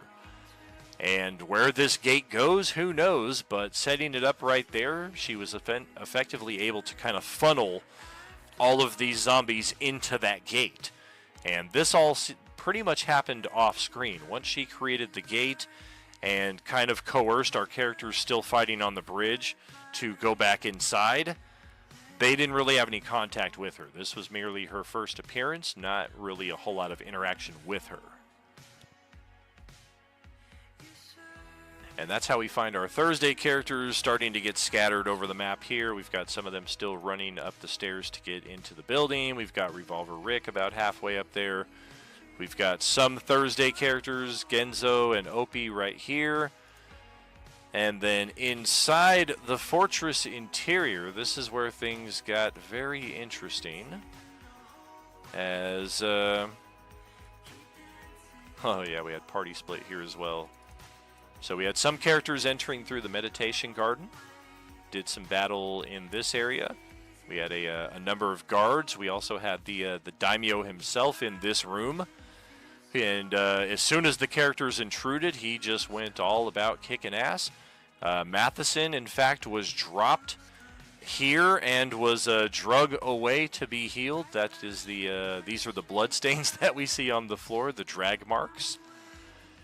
And the daimyo definitely made use of the terrain. After fighting for a bit, he then ran out the western door here and took this southern path all the way around.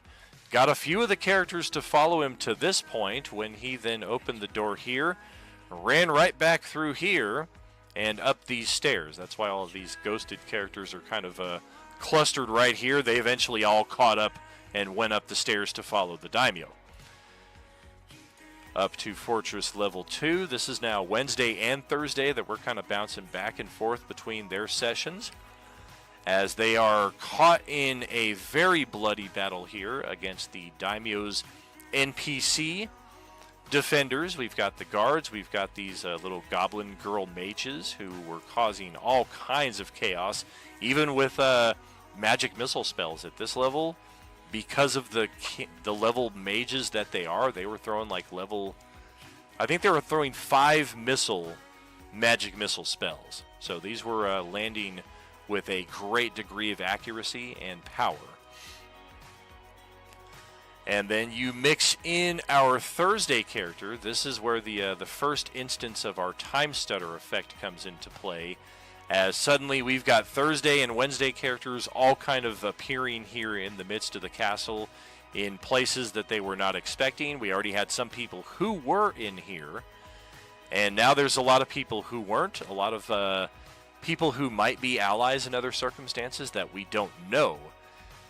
And in the midst of it all, we've got Noburo versus Ryu. The two of them are twin brothers who have never seen eye to eye, who are in one of those family tragedy, brother against brother for all life, and now this is just 40 years of bad blood and animosity spilt over, and one of these guys is going to die. And it was, in fact, Noburo who lost the battle. Ozzy, who was working for the Thursday night table in the employ of the daimyo, his insight was basically telling him that the daimyo Asano was not a good guy. This guy Noburo had more honor, had probably morals that we would see better eye to eye with. And thus he snuck up into this and gave a Phoenix Down feather to Noburo. He also, I think it was Ozzy, it might have been another character, it might have been a tag team between two of them, but they also gave him a long rest. Once that happened, Noburo versus Ryu was pretty much a formality. Ryu had the advantage coming in. He was at full health. Noburo entered this battle having already helped Wednesday crew clear out that location where Moorlander was ringing the bells. So he was coming into this at like 50% his hit point value. But yes, Noburo was able to turn the tables on Ryu, and once Ryu was dropped to less than 50 hit points, he actually revealed a transformation that nobody, including his twin brother, was aware of. Something happened to him in the course of the Coalescence, and we've seen a few occasions of this, maybe only one or two, in fact, where people are coalescing. The biggest example of this would be the Sunday night table, I do believe it is, where we have a character with the mind of a 1970s hippie, but he is in the body of a Furbolg, I believe, druid. So he's got some interesting conflicts happening with his own character in that respect. This seems to kind of be something in that vein, in that it's still the same person, but there's some kind of transformation that has taken place with him. And with the daimyo being destroyed, we think, okay, we've got two parties of adventurers here. We will briefly take these opportunities to explore the rest of the keep. And in fact, we'd never explored these levels. The doors have not been open. There's not a single token up here. Look at all this cool stuff we left behind. A couple of magical weapons right over here. Stockpile of magical arrows. Look at this beautiful hot tub, private hot tub up on the top level. The very top level, however, yeah, somebody had to have come up here then, because this is Moorlander's inventory. I think at this point it was pretty much just a formality of clearing the place out and making our way up here and getting, I mean, make of that what you will. It looks like some kind of urchin, some kind of sea urchin that's got some kind of magical quality to it, maybe. This was the inventory. Nobody asked any questions. They just took it, gave it to the dude, and have accepted the fact that he is now able to provide all of these magical items in exchange for gold coins and Beskar. That is not the secret of the campaign that I've been trying to push you guys towards, but it is an interesting curiosity that I find interesting that nobody has really tried to pull at. And then, of course, now that we've got this entire place set and prepared for our occupation, yeah, it's a Tarrasque. It is the Tarrasque. It is the epic variant of the Tarrasque that makes the 5e Tarrasque look like the Tarrasque that it is. It's honestly not a challenge that most groups have any issue with, especially if they are of appropriate level and adequately equipped. It's kind of just like a check or a badge that you put on your uniform after you're done with it. This Tarrasque, however, is something a bit more interesting. Why does it have 2 health bars? I'm not saying. Why does it look different? I'm not saying. But it's pretty cool, and as soon as it arrived and it began to level the entire castle complex, our parties found themselves needing to run once again.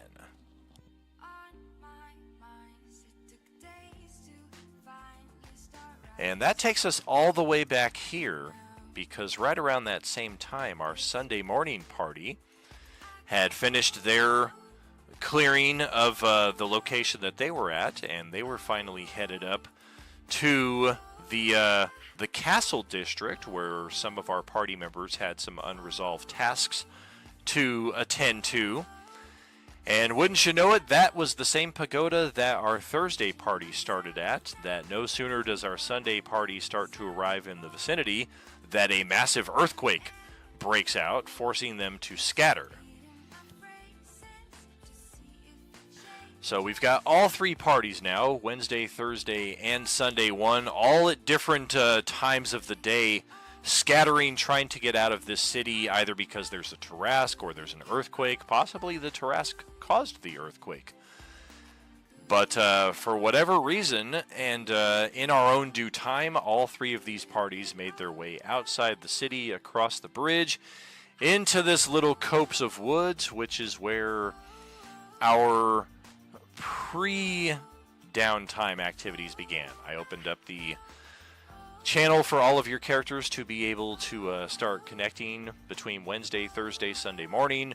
Moorlander's officially opened for business. Your storage lockers officially opened up, even though we don't have the home bases unlocked just yet at this point. We've played enough sessions that we're kind of getting the feel for the campaign, the theme, where we're going with it. And at this point, all of our groups are looking back inside of the settlement here now that all of the dust has died down. The Tarrasque is nowhere to be seen, And there is also no sign of any impending earthquake aftershocks. And none of these locations line up with what I'm saying. So when I say this is a castle and you scratch your head and you're like, that ain't no castle, I know it's not a castle. We're just saying that this location on the map represents the castle that will eventually become the home base for Wednesday, Thursday, and Sunday 1. Of course, that is all stuff that we will talk about on the other side of another 5-minute break here or so, friends. And then on that third hour, we should wrap up all of our Coalescence recaps here. Thanks for hanging out and participating. We will catch you in just a few minutes, friends. Are you with us?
Like a lot of classic stories, you're going to have 3 acts. Quality recap of that story should have 3 acts as well, I guess I feel. Welcome back, friends. We get to Sunday morning table here. They were the first to broach, or no, it was Wednesday actually, who were the first to broach the castle here that would become the site for the next 8 sessions, 9 sessions even. All 3 of the tables had 3 sessions apiece at this site. And a sneak peek at a couple of NPCs here who I debated introducing into the middle of this scene, but I opted not to just because I felt like we had enough characters already. But I do have character sheets and backstories for Cathar and Simone, an interesting pair of a drow elf and a human set from the 1970s theme of the zombie apocalypse. So the 2 of them will be making an appearance at one of our tables at some point throughout the Coalescence Chapter 5, probably.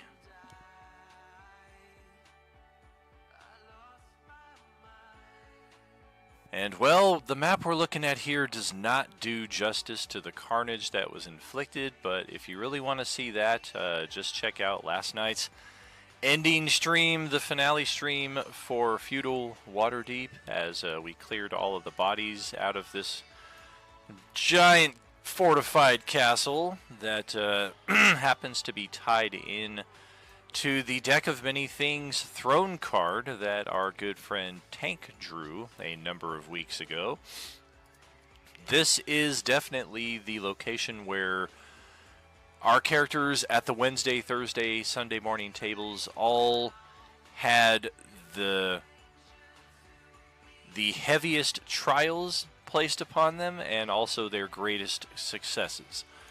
The number of zombies that they cleared out of this site, in addition to the cultists of Nihilus. Additionally, they had samurai, they had master assassins, we had a very powerful samurai daimyo himself. This was the daimyo Kato that I was speaking about earlier, who I think I kind of double named by giving that same name to the zombie Kato back at the first pagoda, but this was the true daimyo Kato, who one thing I thought was kind of cool was tying in a prophecy on their regards, like Tank obviously as the person who drew the card and has the throne coming to him. He knows that this is his place, especially since the card is telling him this is the place that you own. You just have to clear the monsters out. But for the daimyo and his people, they've had this prophecy that some soulless metal machine, an armor without a man, will come and spell doom for all of them. So as soon as his character was spotted by the daimyo, that just began 10 plus rounds of running from site to site on this map, usually in a state of being frightened.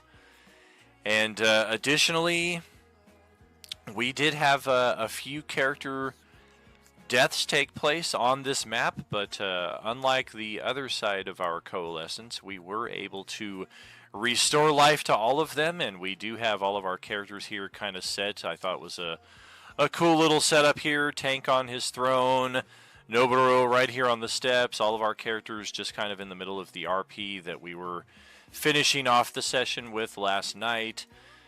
Some people in the tables in the rooms next door, but still within lines of sight or lines of audio as well. So I thought this was pretty cool to see all of our teams put together in the same place at once. We didn't really have the opportunity, nor did I make the space for it on our Monday, Tuesday, Sunday evening table.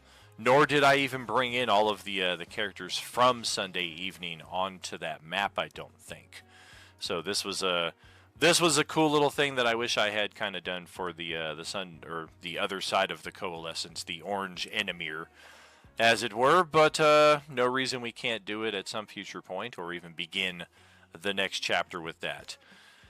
But we covered a lot of this last night, so I'm not going to spend a great deal of time in recapping this.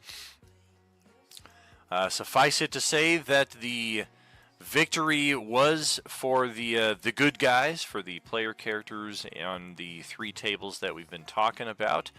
The Mistress and the Time Dragon were likewise here in full force, and they were pretty much the driving factor behind how we were able to do this combat sequentially from table to table to table without needing all the players here every session. It was essentially, well, you just need to be here for your session, but in keeping with a true Coalescence, and y'all were rock stars on this stuff. Ken, definitely top notch to him, appearing in every other session that that connected this castle, because this is his castle.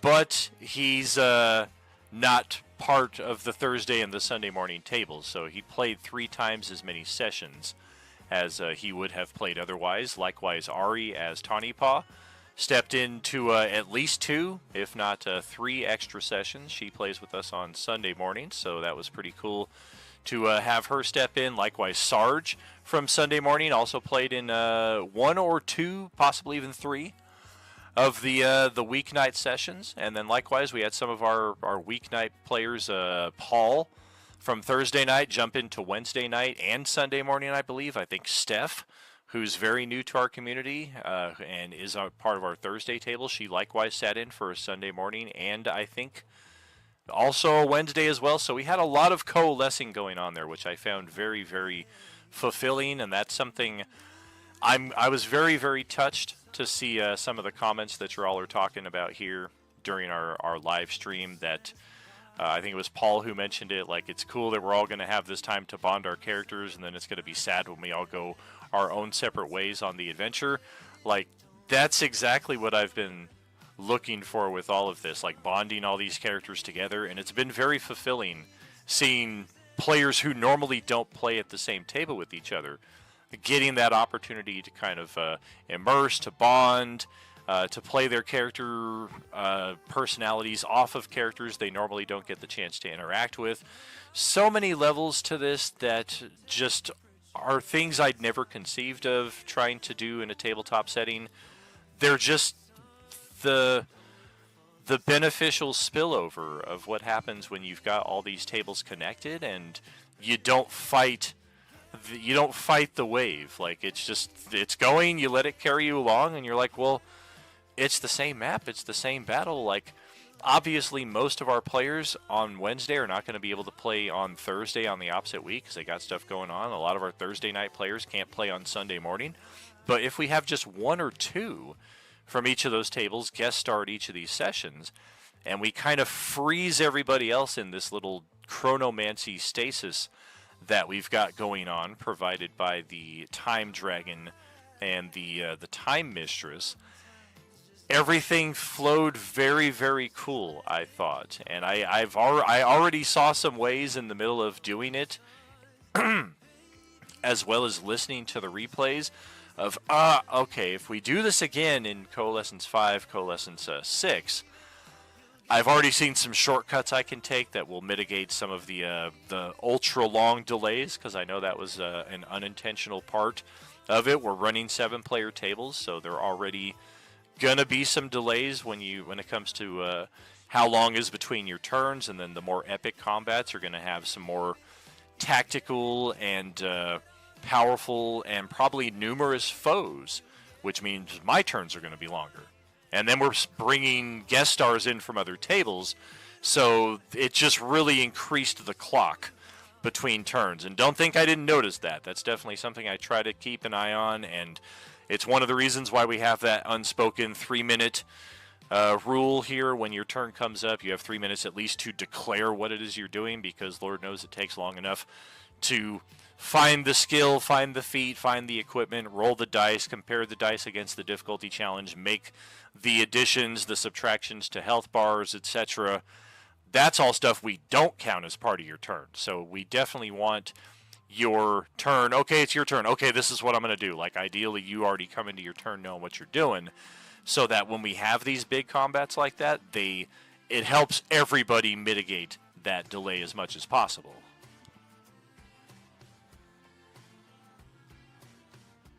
But again, like I said, I found I've already come up with a couple of shortcuts as well, I think, for future combats of this sort to run a little smoother.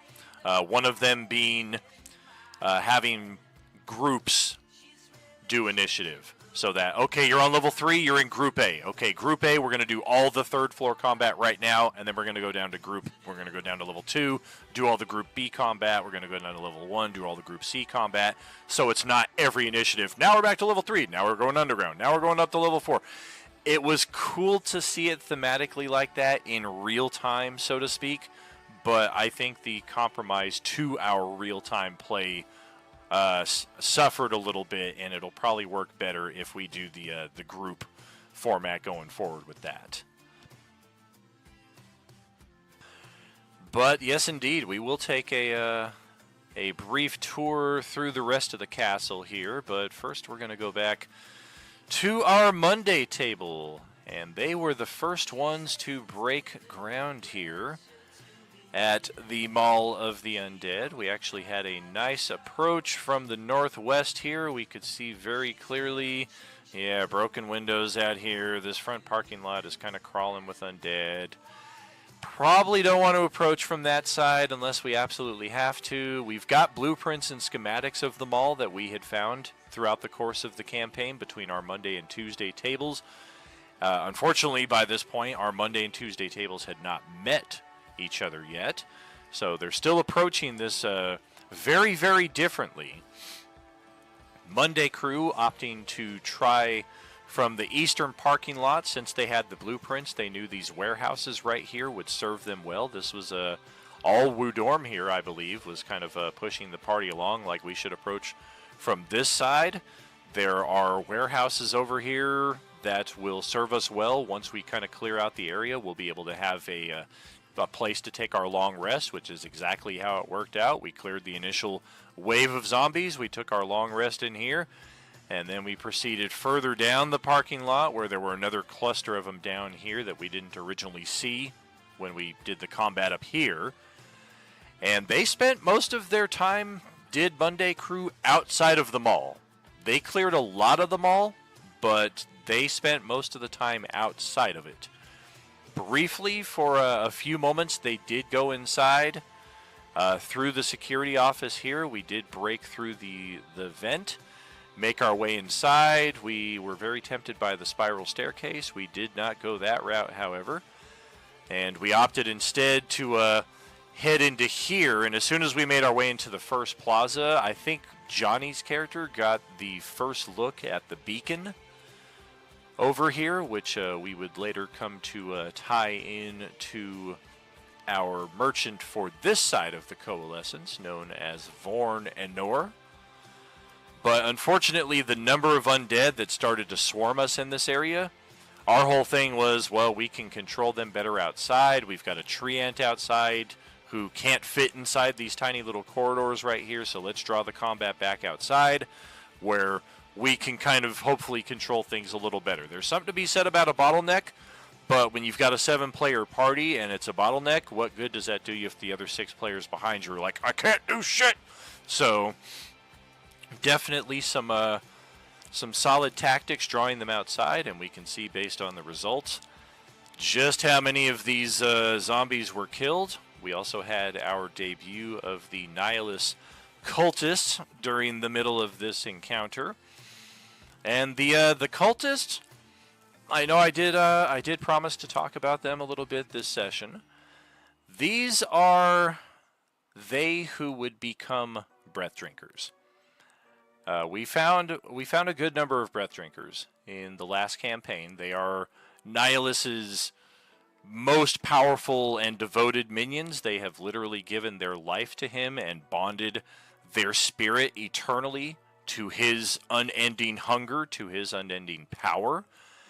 And as a result, that's why anytime he is present, Nihilus, there are a lot of these spirits around. Definitely inspired by the Shang Tsung from Mortal Kombat, how he kind of powered himself on the souls that he stole from around him. But Nihilus is also his own character as well, so I'm kind of basing it a little off of that, but also playing a bit true to form.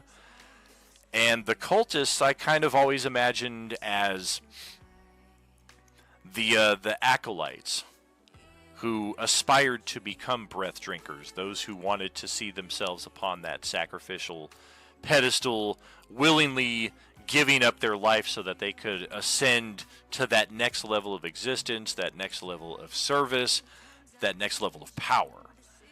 So when you guys, and I'm speaking of our endgame teams here, when they finished off Nihilus and his breath drinkers, there might still be some breath drinkers left out there, but you got to imagine if Nihilus knew he was going into a combat that was to the death one way or another, he probably brought all of his breath drinkers with him.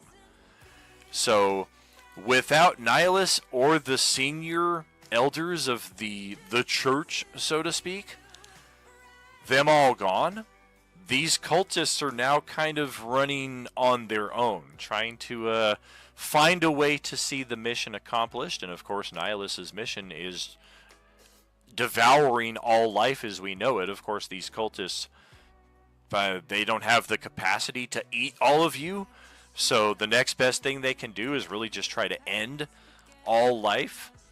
And because they're already part of the process of becoming a breath drinker, like this is stage 1, stage 2, and then stage 3, become a breath drinker, or prophet, as the case may be. That is why when you kill them, there is nothing left of the body at all. They would have become a breath drinker had their death been performed in the sacrificial manner as intended. But since they're entering combat and they're just dying in the middle of all this, their souls just kind of get lost somewhere. There may be more to touch upon that later on, but for right now, that is what I want to at least kind of pull back the curtain a bit on the Cult of Nihilus, where they come from, who they are, and why their mechanics work as they do. Because I know we had a bit of a moment when the cultist got turned into a zombie, and then upon the zombie being killed, it still dissipated and the soul went screaming away. I definitely had to kind of pause for a second on that, and I was like, okay, who gets the edge here? Is it the Agent Orange galactic virus, or is it the Sith ritual to become a breath drinker? And only by virtue of the fact that the Nihilus energy is included in the Agent Orange effect did I kind of give the lean towards, okay, the Sith ritual would take precedence, because there's enough of Nihilus involved in all of this all around that this is what would happen, as opposed to just a desiccated husk being left behind, which would have been the other fallback had I decided that way.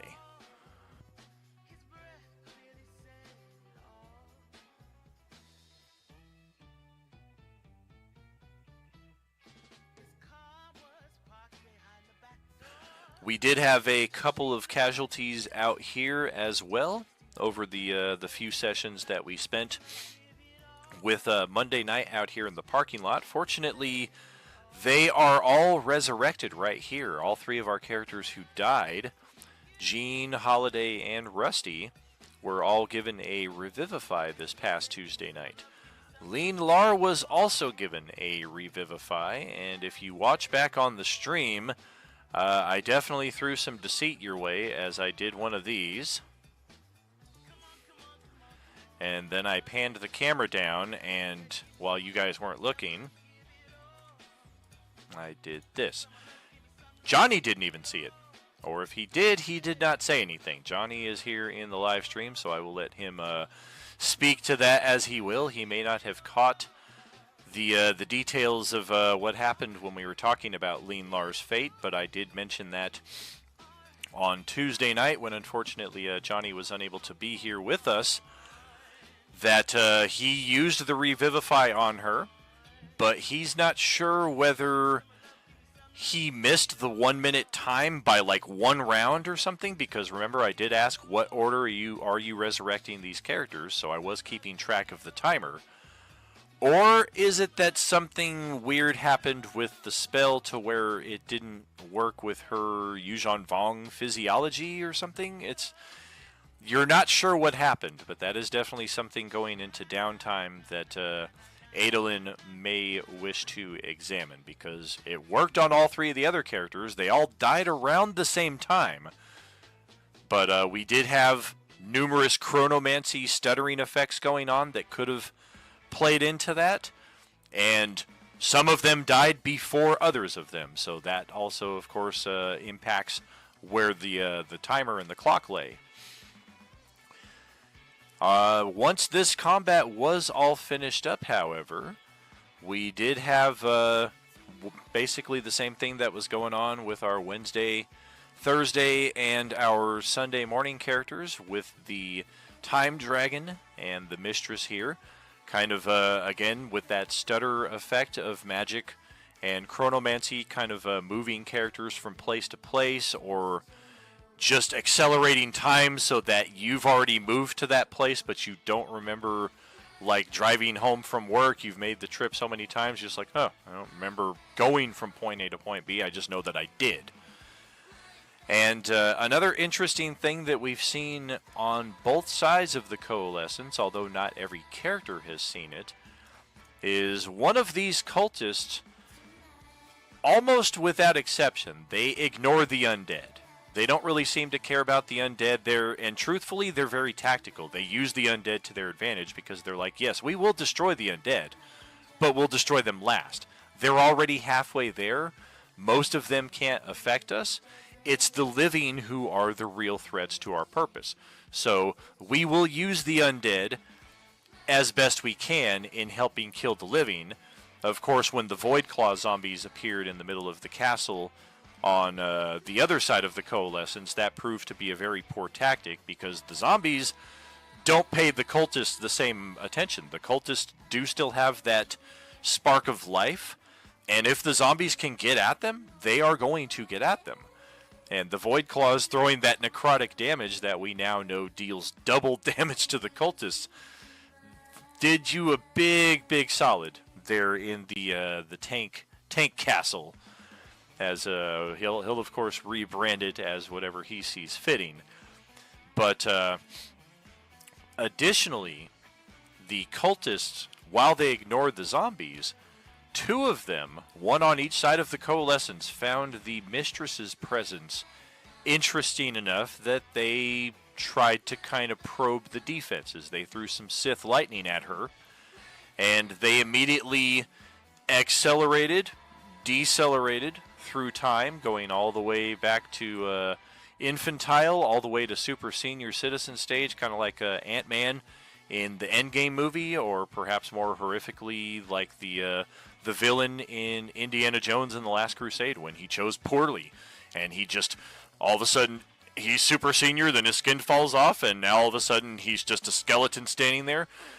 And to finish matters off, once there's nothing left but a skeleton, it's almost like it kind of quickly balls up like a broken paper cup, and then it just kind of drifts along in the wind, like mask, lightsaber, robes, all torn, tattered, broken, shattered.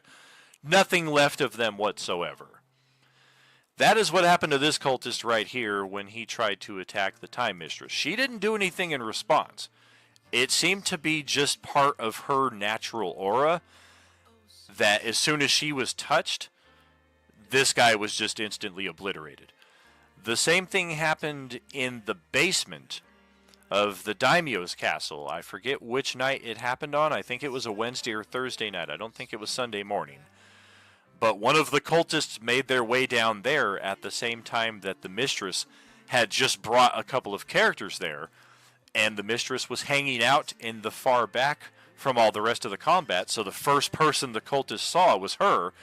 And he kind of looked at her, she looked back at him and kind of shook her head like, don't do it. And he was like, Sith lightning, and then he was instantly obliterated as well. So some of the characters have seen this happen. Hopefully enough of those characters will spread the word throughout the rest of our tables to mind how you approach the Time Mistress. I know some of you find her to be a benevolent figure. Some of you do not trust her at all. Perhaps the truth lies somewhere in the middle. I'm not definitely not going to give that away at this stage of the story, but for those of your characters who have seen this happen, it might be valuable information to pass around to the other 20 characters on your side of the table, because each side, I think, has 21 characters. I think we're rolling with 42 characters here total between all 6 of our tables, 7 characters per table. Math adds up.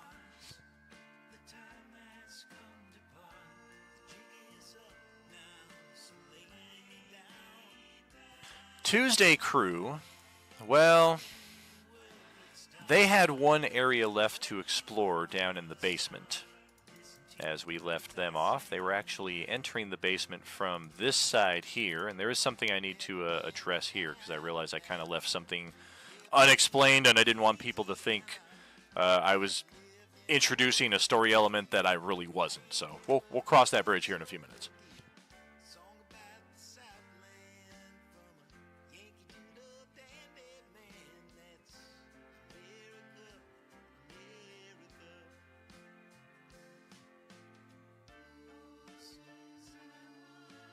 All right, so Tuesday crew has found one of the better stocked armories here once they made their way down below ground. We did have a bit of humor, as if you recall looking at the map of this house on the ground level, all of our player characters were going down the stairs here on the outside. Our NPCs were going down the stairs on the inside. And the way I played that off in-game was basically just that the player characters had kind of gotten away for just long enough that the NPCs were like, where'd they go? I don't know. I think they went to go check out another house. All right, well, how about the rest of us go check out the basement down here while they go do that? Not knowing, of course, that the player characters had really just gone out the front door, around the front yard, and down here to these stairs. And they found a locked door. So the players are trying to pick the lock here, get through the door, as our NPCs come down the stairs. They hear somebody trying to break through the door, assume that they're zombies, so they're all prepared in attack mode as they open the door, get ready to attack, and oh, it's our friends on the other side of the door. Womp womp. So we had a little bit of fun, classic horror mix-up in that respect before we began to explore this basement cellar area. We've got a private restroom that's definitely seen better days. We've got a workout room that's equally seen better days, but the armory itself, everything is in very good condition. Not the special ammunition and what have you that we found at the mall with the combined Monday, Tuesday, and even to an extent Sunday night group by that point. But still valuable nonetheless, and I feel like most of this equipment ended up with our NPCs, except for the Elven Chains, which I think it might have been Grant and Kimberly who ended up with both of those. I could be mistaken. It's been a couple weeks since I listened to those replays. But we also found some frag grenades. Hey, look at me. Sometimes it still works. The brain. We found some extra ammunition, rifle ammunition, pistol ammunition, likewise an extra rifle and a pistol here. This room here was a workshop that contains some rather unique components, also some bedrolls and what have you, but these components are very useful for the artificers. What these are, it's a homebrew mechanic that I just kind of decided to throw in there. Like, artificers don't have the opportunity to do enough things. I just thought it was cool since I had the tokens for this stuff and it benefits the whole party. When I throw these components in, for Justin playing the Artificer in this group, it gave him the ability to create one extra uncommon magic item for that day. And recently he found another stash of supplies, so he can now create 2 uncommon items extra per day, or 1 rare item extra per day. You've already got your infusions and your natural artificer abilities that allow you to kind of play around with the magic item system. This was just a supplement to that even, which really is, again, just intended to benefit the entire party. I believe this is the fireman's axe that Brad got his hands on and finally managed to procure an offhand weapon. Likewise, a hibachi grill, a trowel, a set of gardening shears. I believe Brad has picked up everything and put it into his bag throughout the course of the adventure, even if he hasn't told us. I think 2 of these 3 chairs here as well can be seen sticking out the top of his backpack. And possibly this exercise bike. But this room right here, this is where we found a lot of money. And this is one of the few stashes that one table has found and have been able to divide just between themselves. Every table has found degrees of treasure here and there, but 12,000 gold between gems, jewelry, and coins is not anything that any one other table has found, except for Tuesday night. On this map, 12,190 gold pieces of assorted treasure here we can see. You guys found laundry, absolutely. Just wait till the point in the campaign when that comes in really handy, and you guys need to create like an army of decoys, and you're like, dude, we have 90 mannequins and 1,000 sets of clothes. We got this. Monday will be freaking golden. Here is the little potential mistake, misinterpretation I wanted to clear up in this hallway right here. After our characters opened up this locked door, we fought a bunch of zombies. Yeah. Nothing really consequential about that, aside from the fact that there were 3 Belcher variants mixed in there. What is this? Okay, so yeah, the rest of after we made our way through there and we made it into this section here, this is the other side of the bunker. Contains a lot of foodstuffs, dry food, first aid kits, greater first aid kits, a phoenix down feather, and etc. The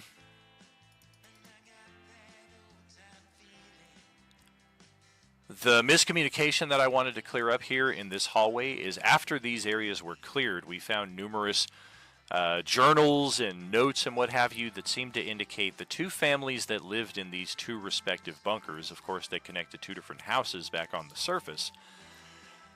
They eventually began to sour on each other over the course of the apocalypse. You get the impression that the apocalypse for these people has been going on for months, if not years, compared to your characters who just got here a few days ago.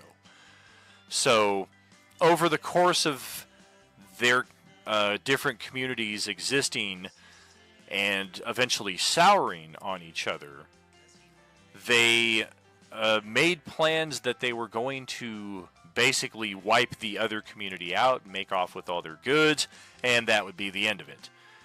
And where the potential misunderstanding comes into play is that they did indeed make their way into the central tunnel here, and that was their last exchange. They all went all out and killed each other in that combat. And after that fact is when the galactic Agent Orange virus spread around. This was a community that was already dealing with a zombie apocalypse. Slow zombies, Class D all around, not even the same category of Class D that we're used to. If we're going to categorize them in the same, these would be like Class R zombies. Like that's the weak level of zombie they're used to dealing with before the Zastam Acererak mutated ritual spread like wildfire throughout the galaxy. Good thing for them, they're already dead. They've all killed each other. Their bodies are just laying here decomposing in this corridor.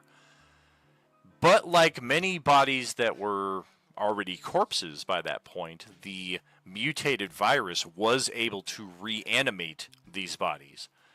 And that's the fine distinction. I didn't want people to think that it was like The Walking Dead, where no matter how you die, you come back as an undead.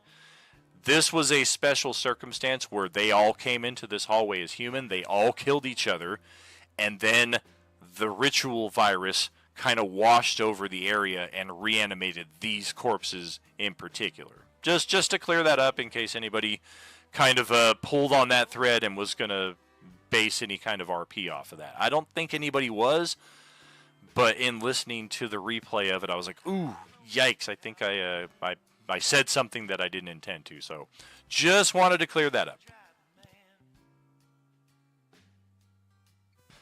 And Tuesday, crew, now that we have finally concluded our quest here in the underground, we've gotten all our stuff, we are prepared to take a long rest. We get our long rest. We are now going to, for the first time, use our epic subscriber bonus and summon the campaign merchant to our table. The trick here, however, is that we instead got summoned to the campaign merchant. And that's why all of our Tuesday characters, including our new mascot known as Shrubby, they're all gathered right over here. This is how we finally unlocked the merchant for the Monday, Tuesday, and Sunday night tables.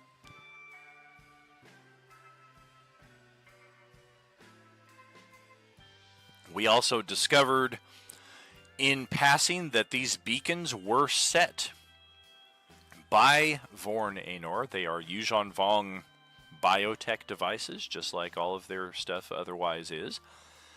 And that's why there are lightning bugs floating within this weird gossamer globe and just kind of repeatedly battering themselves up against the side of it to create this weird little sparkly effect, almost like a flare. Something I created entirely out of thin air, just trying to think like, well, how would a Vong get people's attention if she was trapped in here like this? And other than like writing words on the wall that would be in Vong speech that none of your characters would by default understand, this seemed a pretty cool way to kind of bridge that gap. And once our characters resolved things here, they were, in fact, they caught up with the... I think all of this was already done. Yeah, by the time they came out here, all of the Monday combat in this area was done. They were far enough away on the other side of these locked doors that they didn't hear the sounds of combat happening out here a few storefronts away outside the mall. So they opted to go up onto the second floor. Yeah, exactly. Monday pulled everything on the first floor other than the generator zombie and then all these ones out here that the cultists took care of. And then some of them were still left aside, like the ones here in the ice cream store. Some of them were left aside for your cleanup duty last night as you guys did the final sweep through the mall. This one right here and Big B's Burgers, nobody touched until last night. These are the three cultists that were in observation mode / cleanup mode here on the west side before they decided to make good their retreat. But yes, Tuesday night they went upstairs here at the mall, but not before Sunday G2. This is where they spent the remainder of their campaign. The bulk of their campaign, in fact, after having that very tedious street fight with the thugs and the horde of zombies, we finally make our way here to the Riverside Casino in Laughlin, Nevada, where we are introduced to one crazy-ass Blake Barrington, who was the only person still here from the previous survivors who called this place home. Why he didn't go with them is kind of a mystery. He tried to explain as best he could, but his ramblings are a bit incoherent. Nevertheless, he has proven to be a valuable ally to the Sunday night team, as our plans were going to be to breach the front doors of the casino here that had been barred shut, and somebody actually wrote, "Don't dead, open inside," on the doors right there. What's up, Terry?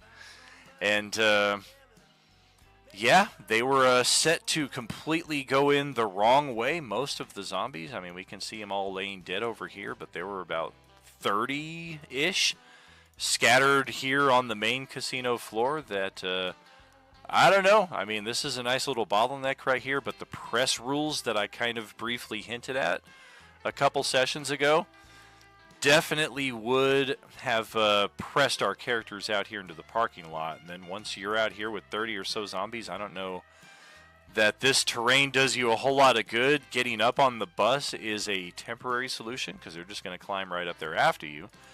So Blake definitely did them a solid, leading them around the backside here to the Alchemist workstation. We can actually see some fuel pumps back here. A little Alchemist workshop where our scientist, our residential gas man here, was responsible for providing fuel not only for the vehicles in the community, but also for the generator to keep the power on in the casino. Unfortunately, through the ramblings of Mr. Barrington, we learned as the Sunday night table that the casino was vacated. The zombies had gotten in somehow and basically run everybody out. The survivors had enough tactics and courage remaining to them to at least seal the place up behind them before they made good their escape. But it sounds like that happened a number of months ago.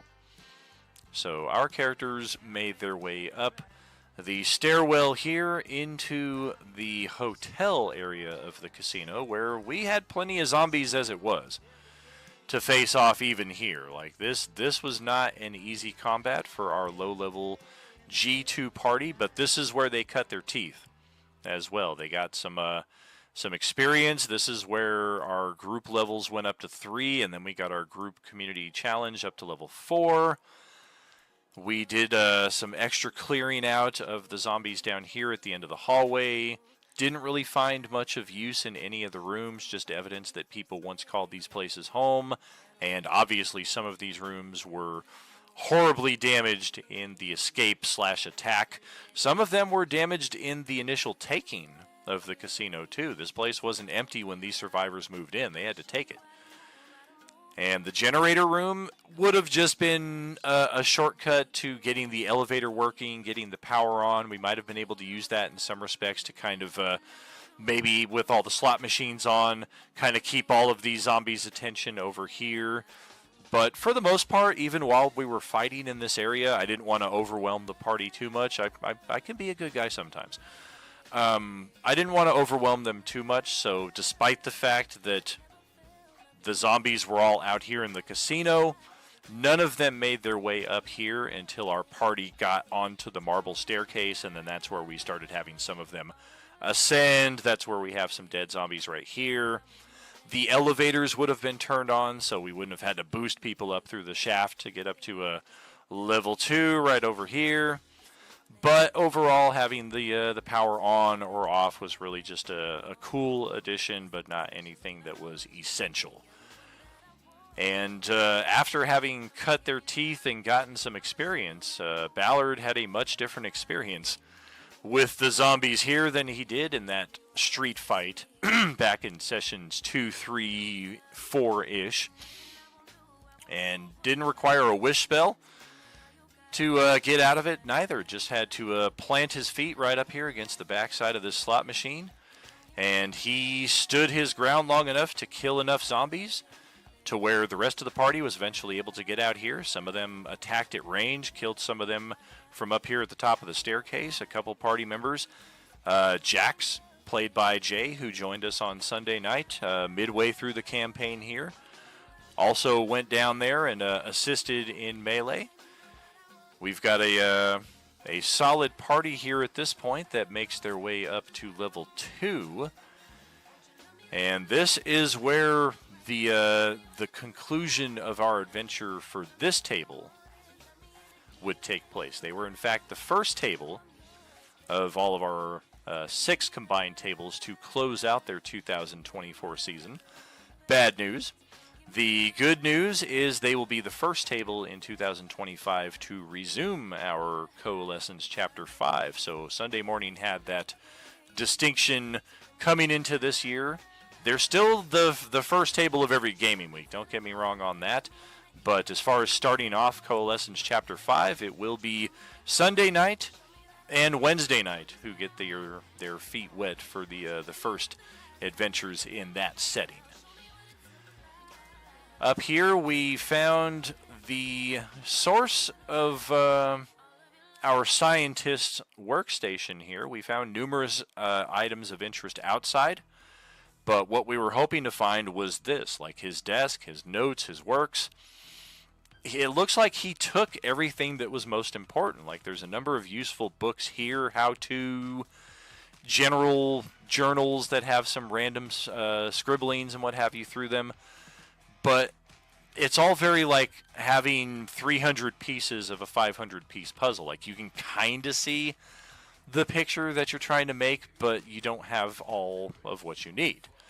So the best thing that we were able to determine from the notes left behind was that the people who left the casino were heading towards this new settlement that they could see out on the lake to the north. Laughlin is right here for whatever reason. All the map is completely effed up anyway. I'll give you another hint right here. We've already seen a spoiler alert for it. And Sunday morning, Sunday night, 2025.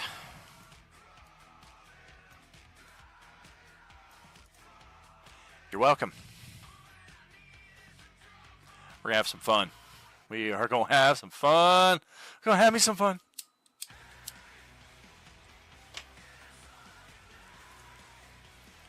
Look at that thick gloom over it. You can't even barely see Vegas underneath all that shit. Look, Vegas is right on a peninsula, too. It's going to be so much fun. That is for our Sunday tables coming up in 2025. To end off 2024, though, Sunday G2 made their way up to Turtle Cove based on the rumors that the survivors from the casino had likewise went to investigate this strange new settlement that was, they suspected, at Lake Mead, but again, consider that these are people living in 1970s Nevada, so the lake doesn't match the direction that they're used to seeing it as. So it's like Lake Mead ? Nevertheless, it's a city. Maybe there's supplies, maybe there's people, maybe there's possibility of hope. This is where our survivors have headed off to. And a little behind-the-scenes connection in that respect. Going back here to the mall at level 1.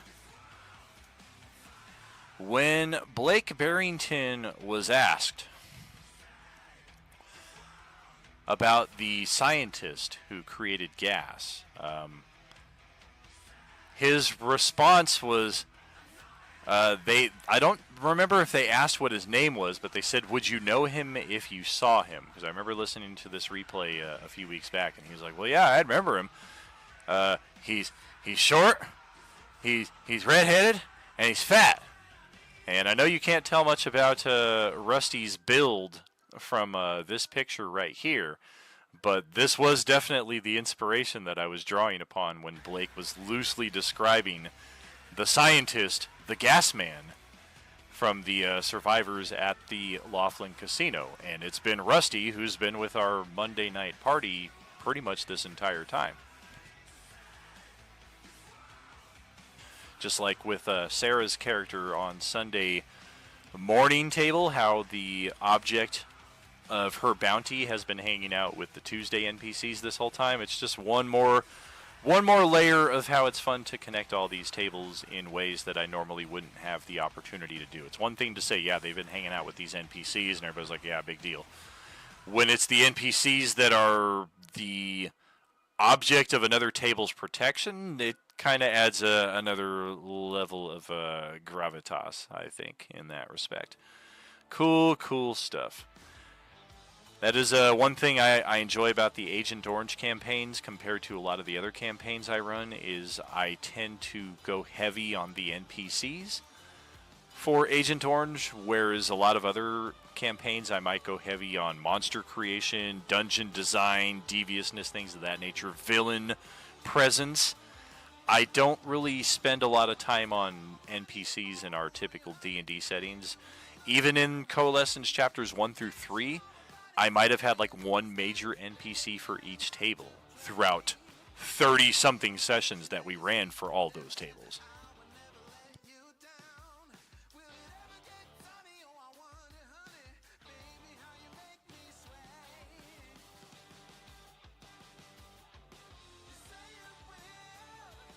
We are getting close to tying up here. We still got a few more details to cover here. Back to Sunday evening, though.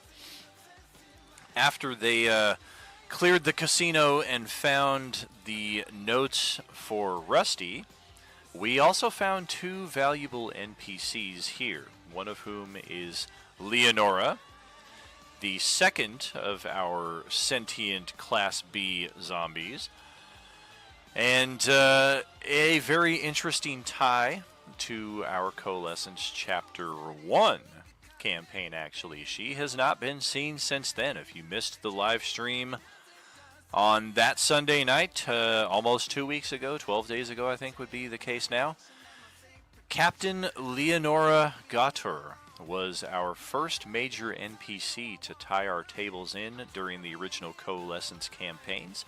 She was the captain of the Dragon Lotus starship, a very small, modest ship that somehow connected all of our tables, mainly because all of our tables were always out on missions and never on the ship at the same time. Otherwise, there wouldn't be enough room to breathe. It'd be like sardines. But at the point in the bridge between our Coalescence Chapter 1, Coalescence Chapter 2, the Ministry started to make their big appearance. They were the major galactic force, almost the Empire to our Rebellion, except in this case they were called the Ministry to the Confederacy. And this Ministry was headed by the Mistress, Aiji, the one who would eventually become infected with the Agent Orange virus, who would sacrifice herself in the battle against Nihilus. And whether the Time Mistress is that Aiji somehow revived, whether it's another variant of Aiji, because even back in the original campaigns, we saw at least 9 versions of her, something like that, because that was part of the Mistress's motivation, was kind of like Highlander. There can only be one. She became aware of the whole multiverse variant concept and became almost threatened by the fact that there were other versions of her out there, and she made it her #1 quest to kill all of them. But that seems to have kind of got put on hold or stopped entirely once she got infected and Nihilus came into the front. That became more the focus of her plot, it would seem. But Captain Gator, once the Ministry started making their mark, it was Urlazwo, who was one of the head leaders of the Ministry, a Mind Flayer, and his illithid Nautiloid fleet that were responsible for targeting, attacking, and destroying the Dragon Lotus ship while all of our characters were out on their respective missions. It kind of stranded them in the field for a few sessions. It shut down our ship Merchant for about a month and a half. If your characters remember that, all of our Epic subscribers were like, we can't summon Meridian, who was our connected merchant at that time, because he had gotten killed. He was actually on the Dragon Lotus. He was in the escape pod, and the escape pod had smashed down in a very rough crash landing, and he was basically liquefied in the crash. So it took a number of plots back in that section of the Coalescence campaign just to get things back on track, to get Meridian resurrected. We had to call reinforcements from the core world area, which resulted in the Judicial Star Destroyer being sent as our replacement starship. I never really touched a lot upon it, too. I think I did some RP as Captain Piper a few times, and some of you may have caught this, but it was actually an administrative error that caused a Star Destroyer to be sent to your sector and not another small starship like the Dragon Lotus, because when reinforcements were called for, that's what should have came out here. But I decided to kind of just throw in a little administrative screw up there in the bureaucracy, and all of a sudden this Star Destroyer shows up, and it helped me portray Captain Piper in those early sessions, because it allowed your characters to kind of take a greater leadership role. He's the captain. He's the one that's supposed to be organizing everything. But he's here from like 8 parsecs away, has no idea what's going on. and then beyond that has no idea even beyond, because there's so much stuff going on now with the Ministry, with Nihilus, things that haven't been reported in the core at all. So he is very much out of his element. So that was just a fun little addition that we threw in there as pertains to the Judicial and its presence. But Captain Gotter, all of that really just to go back to her and say that when that Dragon Lotus ship was destroyed, all contact with her was lost. She was presumed dead, along with any other members of the crew. And it isn't until this final session of the Sunday G2 campaign for this season that we hear her story, that there were indeed survivors of the crash, she being one of a handful. And they survived stranded for a number of days, perhaps weeks, before, just like most of you, you experienced the wash of the galactic orange virus sweep over your sector, and her entire crew were turned into the undead. She also was. She doesn't know why, however, she has retained her sentience. Nobody else in the crew did. They're all mindless. They want to eat and feast on living flesh 24/7. She hasn't touched upon whether or not she feels those same compulsions, only that she has some level of sentience. But that is another connection all the way back to Coalescence Chapter 1, all the way out here to Coalescence Chapter 4. And the other interesting NPC that we met here with our Sunday evening party is the dwarf known as Dornskier. Yes, I am the one who crafted all of those undead slayer daggers that you carry around on your person. Throughout our downtime, I will be upgrading those to their true and full purpose. And what that essentially means is these +1 undead daggers are going, undead slaying daggers are going to become +3 daggers, that the extra damage will not only increase, but the extra damage will deal radiant. So if you don't have Orange Peeler by this point in the campaign and you have one of these daggers, it does simulate some of the aspects of Orange Peeler in that you're bypassing the undead resistance because you're dealing holy damage or radiant damage. And one thing that not a lot of our tables have touched on, I think Sunday morning might have been the only one to do so, and you guys might want to revisit how you plan to approach this. But Dornskier, once he's connected to all of our tables during downtime, and that starts now pretty much, he has one more Undead Slayer dagger for each of your tables. So some of you got some through trivia, some of you got some through a second, even harder trivia a few weeks later back in September, and a couple of you have luckily found one in-game. The extras that Dornskier is providing to the tables here will probably be the last Undead Slayers that we encounter for some time at these tables, and we've already given one to Sunday evening because they were here in person and met Dornskier. Sunday morning, I think, was talking about giving theirs to Marl, but he's already got some magic items that your party has already equipped him with. So you may wish to keep that in PC hands and not necessarily give it to Batman, but that's entirely your call. And likewise, Monday, Tuesday, Wednesday, and Thursday tables. I don't think any of your tables have discussed what to do with your new Undead Slayer weapon, whether your character has it, or whether your character already has one, or whether your character doesn't. I think there's at least a handful of characters at each table that don't have one of those, because it's a pretty rare weapon to get, and it's definitely something you should discuss with your table. I will try to tag and remind them, but like always, once I put these rewards out there in your hands, especially if they're rally the table and get conversation going, things like this, I kind of like to leave it in your hands for that exact reason. But yes, our Sunday night table would eventually make their way here to the mall for our final session this most recent Tuesday. We had some final cleanup work to do here with the rest of the goth zombies. We had some stuff to divvy out.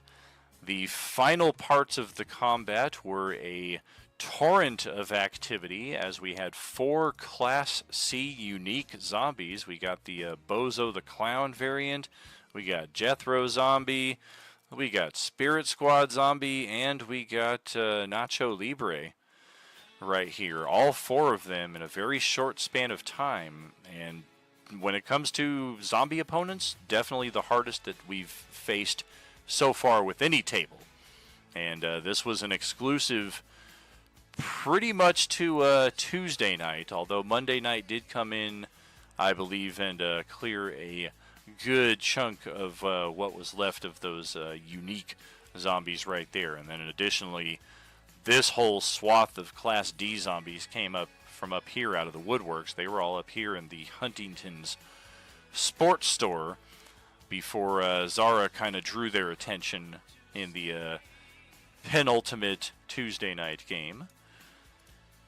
But between Monday and Tuesday, being the most important point, we got all of this cleared out. All of these zombies destroyed.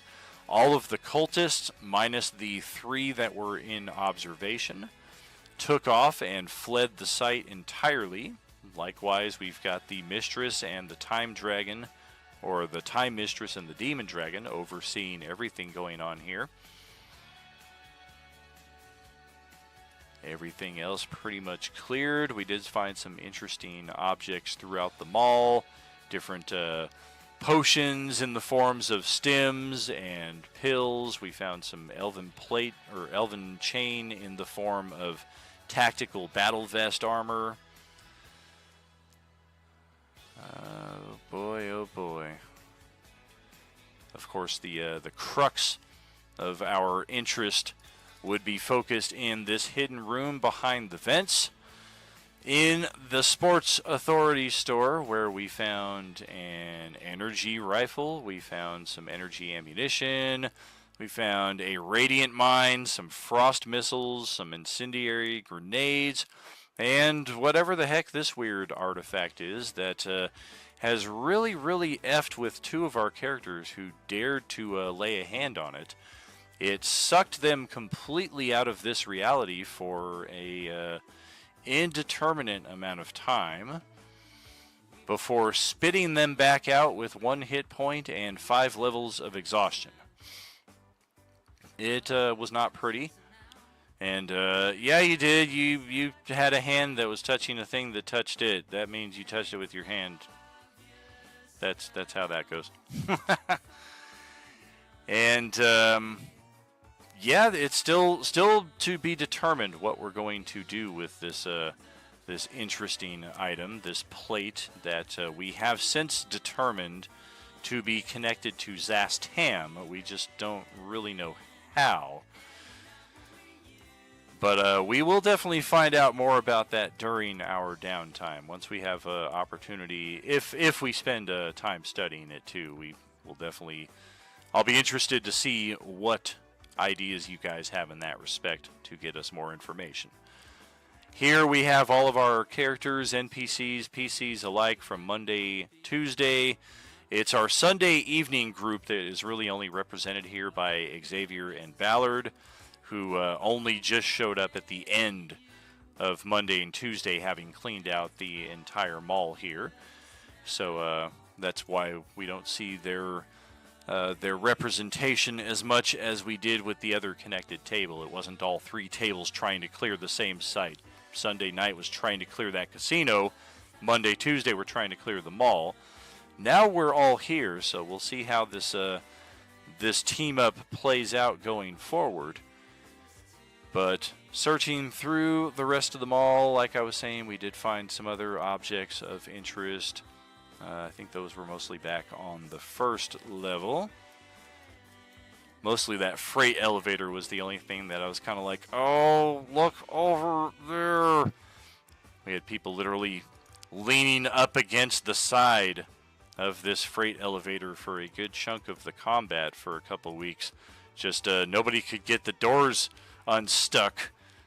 And within there were 4 pistols with 60 rounds of frost ammunition. I mean, anything that was going to clinch and make this combat like, oh, we would have killed them 1,000 times faster with these. Just would have been cool things to have in your hand, and part of the reason why I like to throw random things like this in random places on the map, so to encourage that bit of exploration, even if it can sometimes bite you in the ass. That's the other side of the coin, because yeah, I'll stick a monster in there just as often as I'll stick an ammo cache just like this.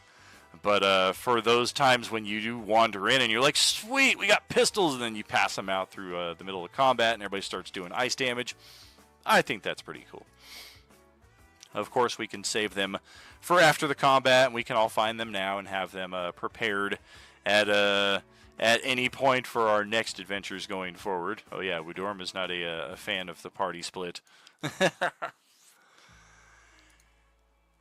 That, I think, does tie us up nicely for our Monday, Tuesday, and Sunday evening. However, I don't know that we had a whole lot extra here to cover that I forgot. I'm sure there are things I did not touch upon at all. Mostly focused on the story developments more so than individual PC stuff. I do apologize, as that is a failing of mine in these respects, as I tend to just kind of narrate the overall broad strokes. Like, even when I write these narrations out, that's something I've noticed for a number of years, is I don't tend to mention characters by name, because then part of me is like, well, if I mention this character by name, I want to mention all characters by name, and then I'm going down that rabbit hole of trying to search, like, what are the most monumental things that these characters have done, so I make sure to touch upon them.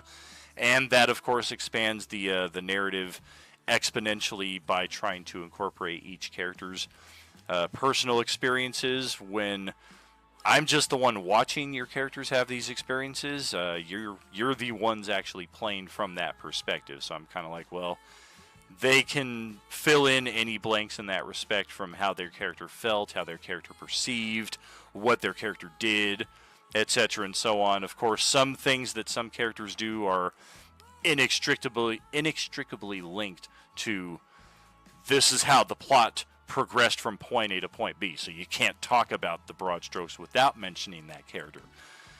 All of that just to say, if you're disappointed that you're like, wow, I was hoping you'd talk more about my character tonight, I do apologize in that respect. I mean, it's we're 3 hours and 20 minutes in already, and this is just trying to hit the broadest strokes as possible again here.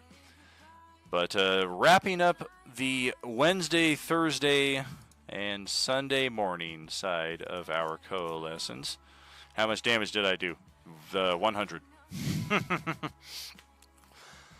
Oh, that was another funny thing, too. I felt I need to do justice to this as well. This is going back to when Wednesday and Thursday first converged before Sunday morning tied into it as well. You guys were all still caught out there in the streets watching your precious NPCs get killed, unfortunately. But while our party was all getting caught up in this battle here with the Daimyo, we had two player characters who decided that this must be where the action is happening, and they ended up in a little dojo here with some interesting weaponry scattered about and a staircase leading up to a very, very cool little trove of items here. We found some more samurai armor, some cool blades, we found some smoke bombs, some pouches of coin.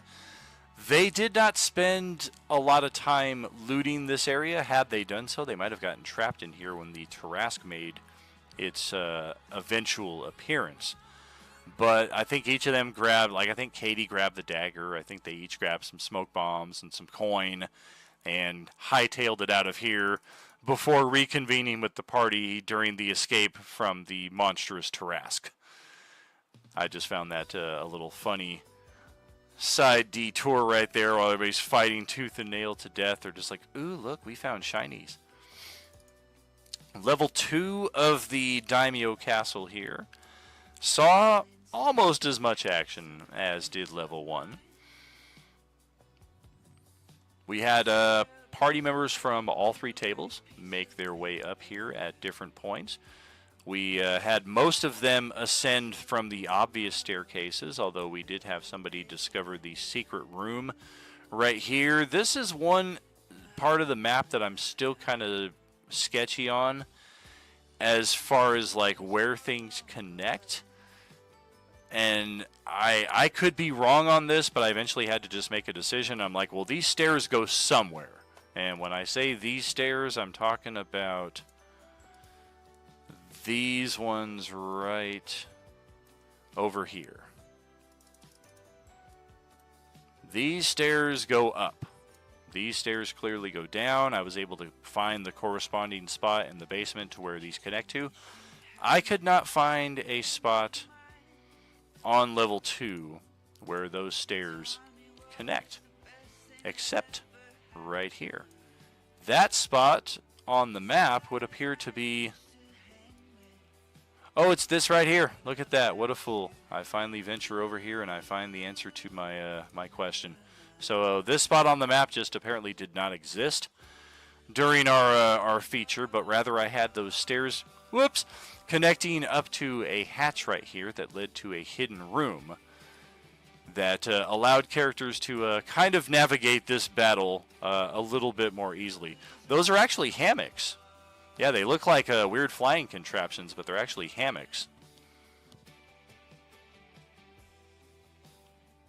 Yeah, just mounted to the wall and mounted to central pillars located throughout the room. Just an additional area for the guards to sleep throughout here. And likewise, we've got this this hatch over here that connects. It's got to connect somewhere, but yeah, I'm not entirely sure. So we do have a couple other... Oh, okay, yeah, those are all at the pinnacles, at the towers. Those are all pretty self-explanatory. But yeah, we'll have a couple other areas to explore of this castle when the time comes. Mostly we focused on the central pagoda-like building, finding a great deal of opponents on all of these levels. This level alone had... no, this level's been cleaned up. We did have a like 5 samurai and 2 assassins kind of taking cover behind these walls right here. Samurai standing up front for defense. Party shredded right through those, and then all of a sudden we switched from one table to another. Half the party froze out. And then a nihilist cultist made their way in here to challenge Steve from Sunday morning in one-on-one combat. And Steve took the fight up to level 4, and this is the one level that hasn't been cleaned out.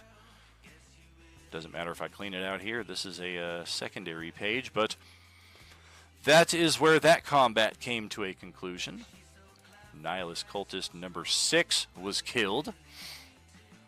Most of the combat took place here in the basement level, or at least most of the crucial combat, as this is where the daimyo, after being stricken with the fear of God at seeing Tank's character, he fled all the way down the stairs to here, opened up the secret door behind the shelves right here, locked it up tight behind him, brought an assassin and 3 samurai, and they all took position inside of this room.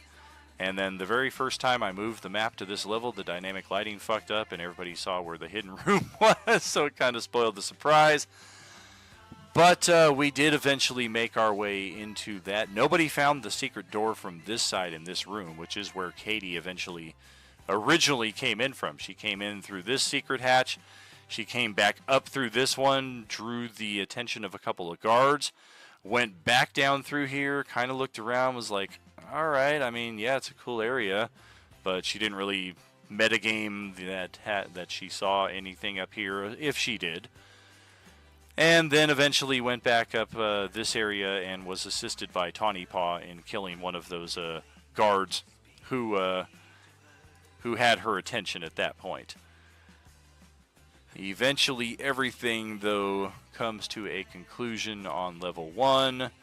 We managed to finish off all of the defenders, all the samurai, all of the assassins, the daimyo himself, of course. We had zombies try to intrude upon the combat. They were turned, and they ran off site, and somewhere in the process seemed to have gathered a number of Class Cs, and the uniques that they brought along with them were those Void Claw zombies I was talking about that did your characters a great solid in the conflict against the Nihilist cultist. But it was kind of that Batmarl was speaking to, because he, like Tank, was one of the few characters who was present in almost every battle of this this sequence here. And he saw the effects of the turn undead. He saw 15 Class D oranges try to wander in, get turned, run away, and then come back with 4 Void Claws and a Class C unique Frost Giant. So when Ilaric tried to do a turn undead on like 3 zombies that were remaining, Marl was kind of having none of it. He's like, yeah, we're going to send them away running for what? They're going to come back in 60 seconds with like 8 more in their company, because they're going to go running, screaming, trampling through, drawing the attention of everything within a half-mile radius, and then they're going to turn around and come back with even more. So turn undead is very useful in crucial situations, but if we're trying to clear a safe zone around us, it may not be the most beneficial. So one thing to keep in mind based on the experiences we've already seen at this table, at least. We haven't seen turn undead really bite us in the ass in that respect on the other tables. We've seen it work pretty well, in fact, on the other tables. And, well, darn. I guess one other thing worth mentioning here, back on Castle Level 2, we had one of our samurai drop his samurai sword down the stairway here. Later on, we had a samurai squeezing into a space here with another one of his buddies. Roll a natural 1 on his attack. Roll I believe, another natural 1 on his balance check. They both went tumbling down the stairway. They both were killed by the katana that was just sitting there on the stairs. And later on, it was Sarge who would end up claiming that katana, which has since proven to be a Vorpal sword, with the added effects of Boots of Haste, it would appear. It is also sentient in one of the most badass ways that we've ever had at one of these tables. You didn't think that I was going to be talking trash like this when I would be kicking ass. More info on the artifact we have in the mall. I will during the downtime. I'm only telling us what we already know about this blade so far. But Sarge has claimed this blade, and the one little hint that I have left in that respect is that he's not going to be happy with this sword. It's too good. It's got to have a negative, right? It's a legendary sword that has a very rare magic item added onto it, and it's sentient. I mean, there's got to be a downside, right? Well, our upcoming downtime, probably over this weekend, will reveal a lot about the downside of that sword. And I will pay attention a bit here to the chat here in our closing moments, just to see if there's anything any of you guys wish to add to our Coalescence Chapter 4 conclusion. This is pretty much it, recapping all of the major events that have happened at 6 tables over 45 sessions over 105 days.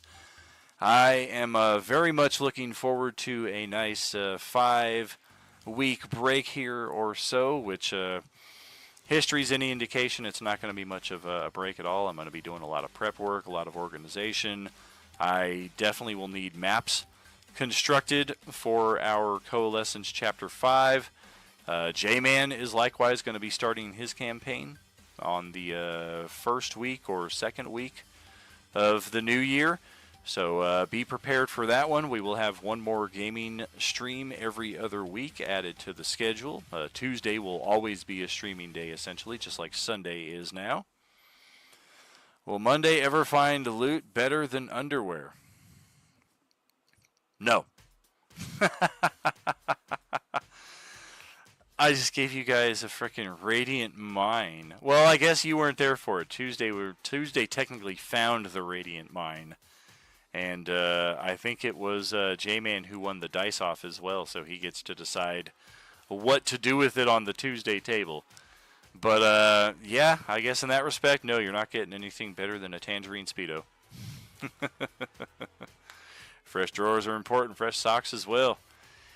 Change your socks every time we stop. Well, that is it, friends. Thank you for the turnout tonight. Thank you for the engagement. Thank you again for the record-breaking hype train this week. It has truly been an incredible experience here at Role Playing Unlimited over the last few months. Turnout, support, ways that were undreamed of, really. I knew that we'd have... I knew that the adventure was going to continue. It was kind of up in the air as far as... how full our tables would be. That's something I didn't touch upon a lot either. Like, we did have a bit of turnover here, but considering how it compares to the turnover from the earlier Coalescence tables, like, we've got our act down a lot better now. We've got our schedule down a lot more pat. We've kind of cycled through a lot of the people who were interested more in the one-shot gaming every now and then, and the people who are here are more interested in the long haul and the long story of gaming. I'm guessing so. You're here, so I'm guessing you're here because you like what we're doing. And if you didn't, you probably wouldn't be, because other people are running tables, and it's hard to find a steady table. I do think that is one of our greatest strengths here at Role Playing Unlimited, and one of the greatest benefits of the connected Coalescence tables is our scheduling is not only solid because we've got solid tables with solid players, but in the events where we're missing 2, 3, even 4 players, we've got 2 other tables occasionally that are directly linked up to them, to the point where we can kind of bring in some of those other players to fill in those empty seats and almost make it feel like you're not really missing a beat at all. Sometimes those links aren't going to be as easy to connect, especially once we get into Chapter 5. I am kind of lamenting that, in that we are going to be a bit more spread out than we've been during Chapter 4, so linking those characters will not be as easy. The Time Mistress's capacity to link you guys together will not be as prevalent. That's another spoiler, but you guys will see just how we get to that point over the course of our downtime. So I'm definitely going to be counting on our core tables and their attendance a bit more in 2025 than we have in 2024. But even then, in the worst case scenarios, we always have our extras players who can just create kind of guest star characters who sit in and join for a session and not necessarily play their standing character to guest star, if that makes sense. We are done though, friends. It's been a great 2024. I wouldn't have had it any other way with our campaigns here. I am truly grateful to each of you for everything that you do. I'm truly grateful for you being who you are. And as always, you know that this RU, there is no RU without you. We'll see you around soon, friends. Rest of the year, we'll have video game streams. My voice will be on rest for the next 5 weeks. You're not going to be hearing a whole lot from me, which some of you are probably like, thank God, does he ever shut the fuck up? Have a good one, all.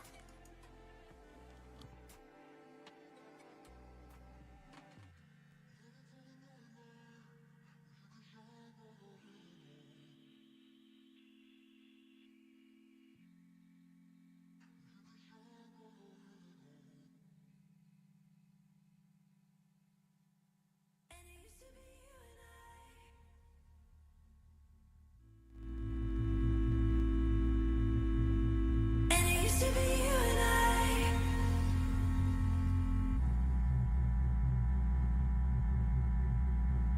You can shine brighter than all.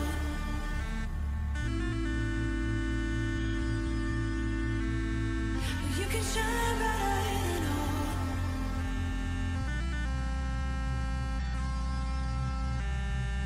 You can shine brighter than all.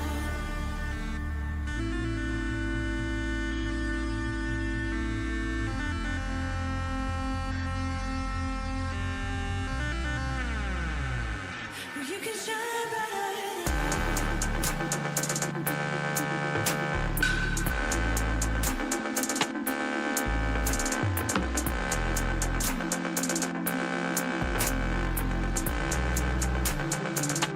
You can shine brighter than all.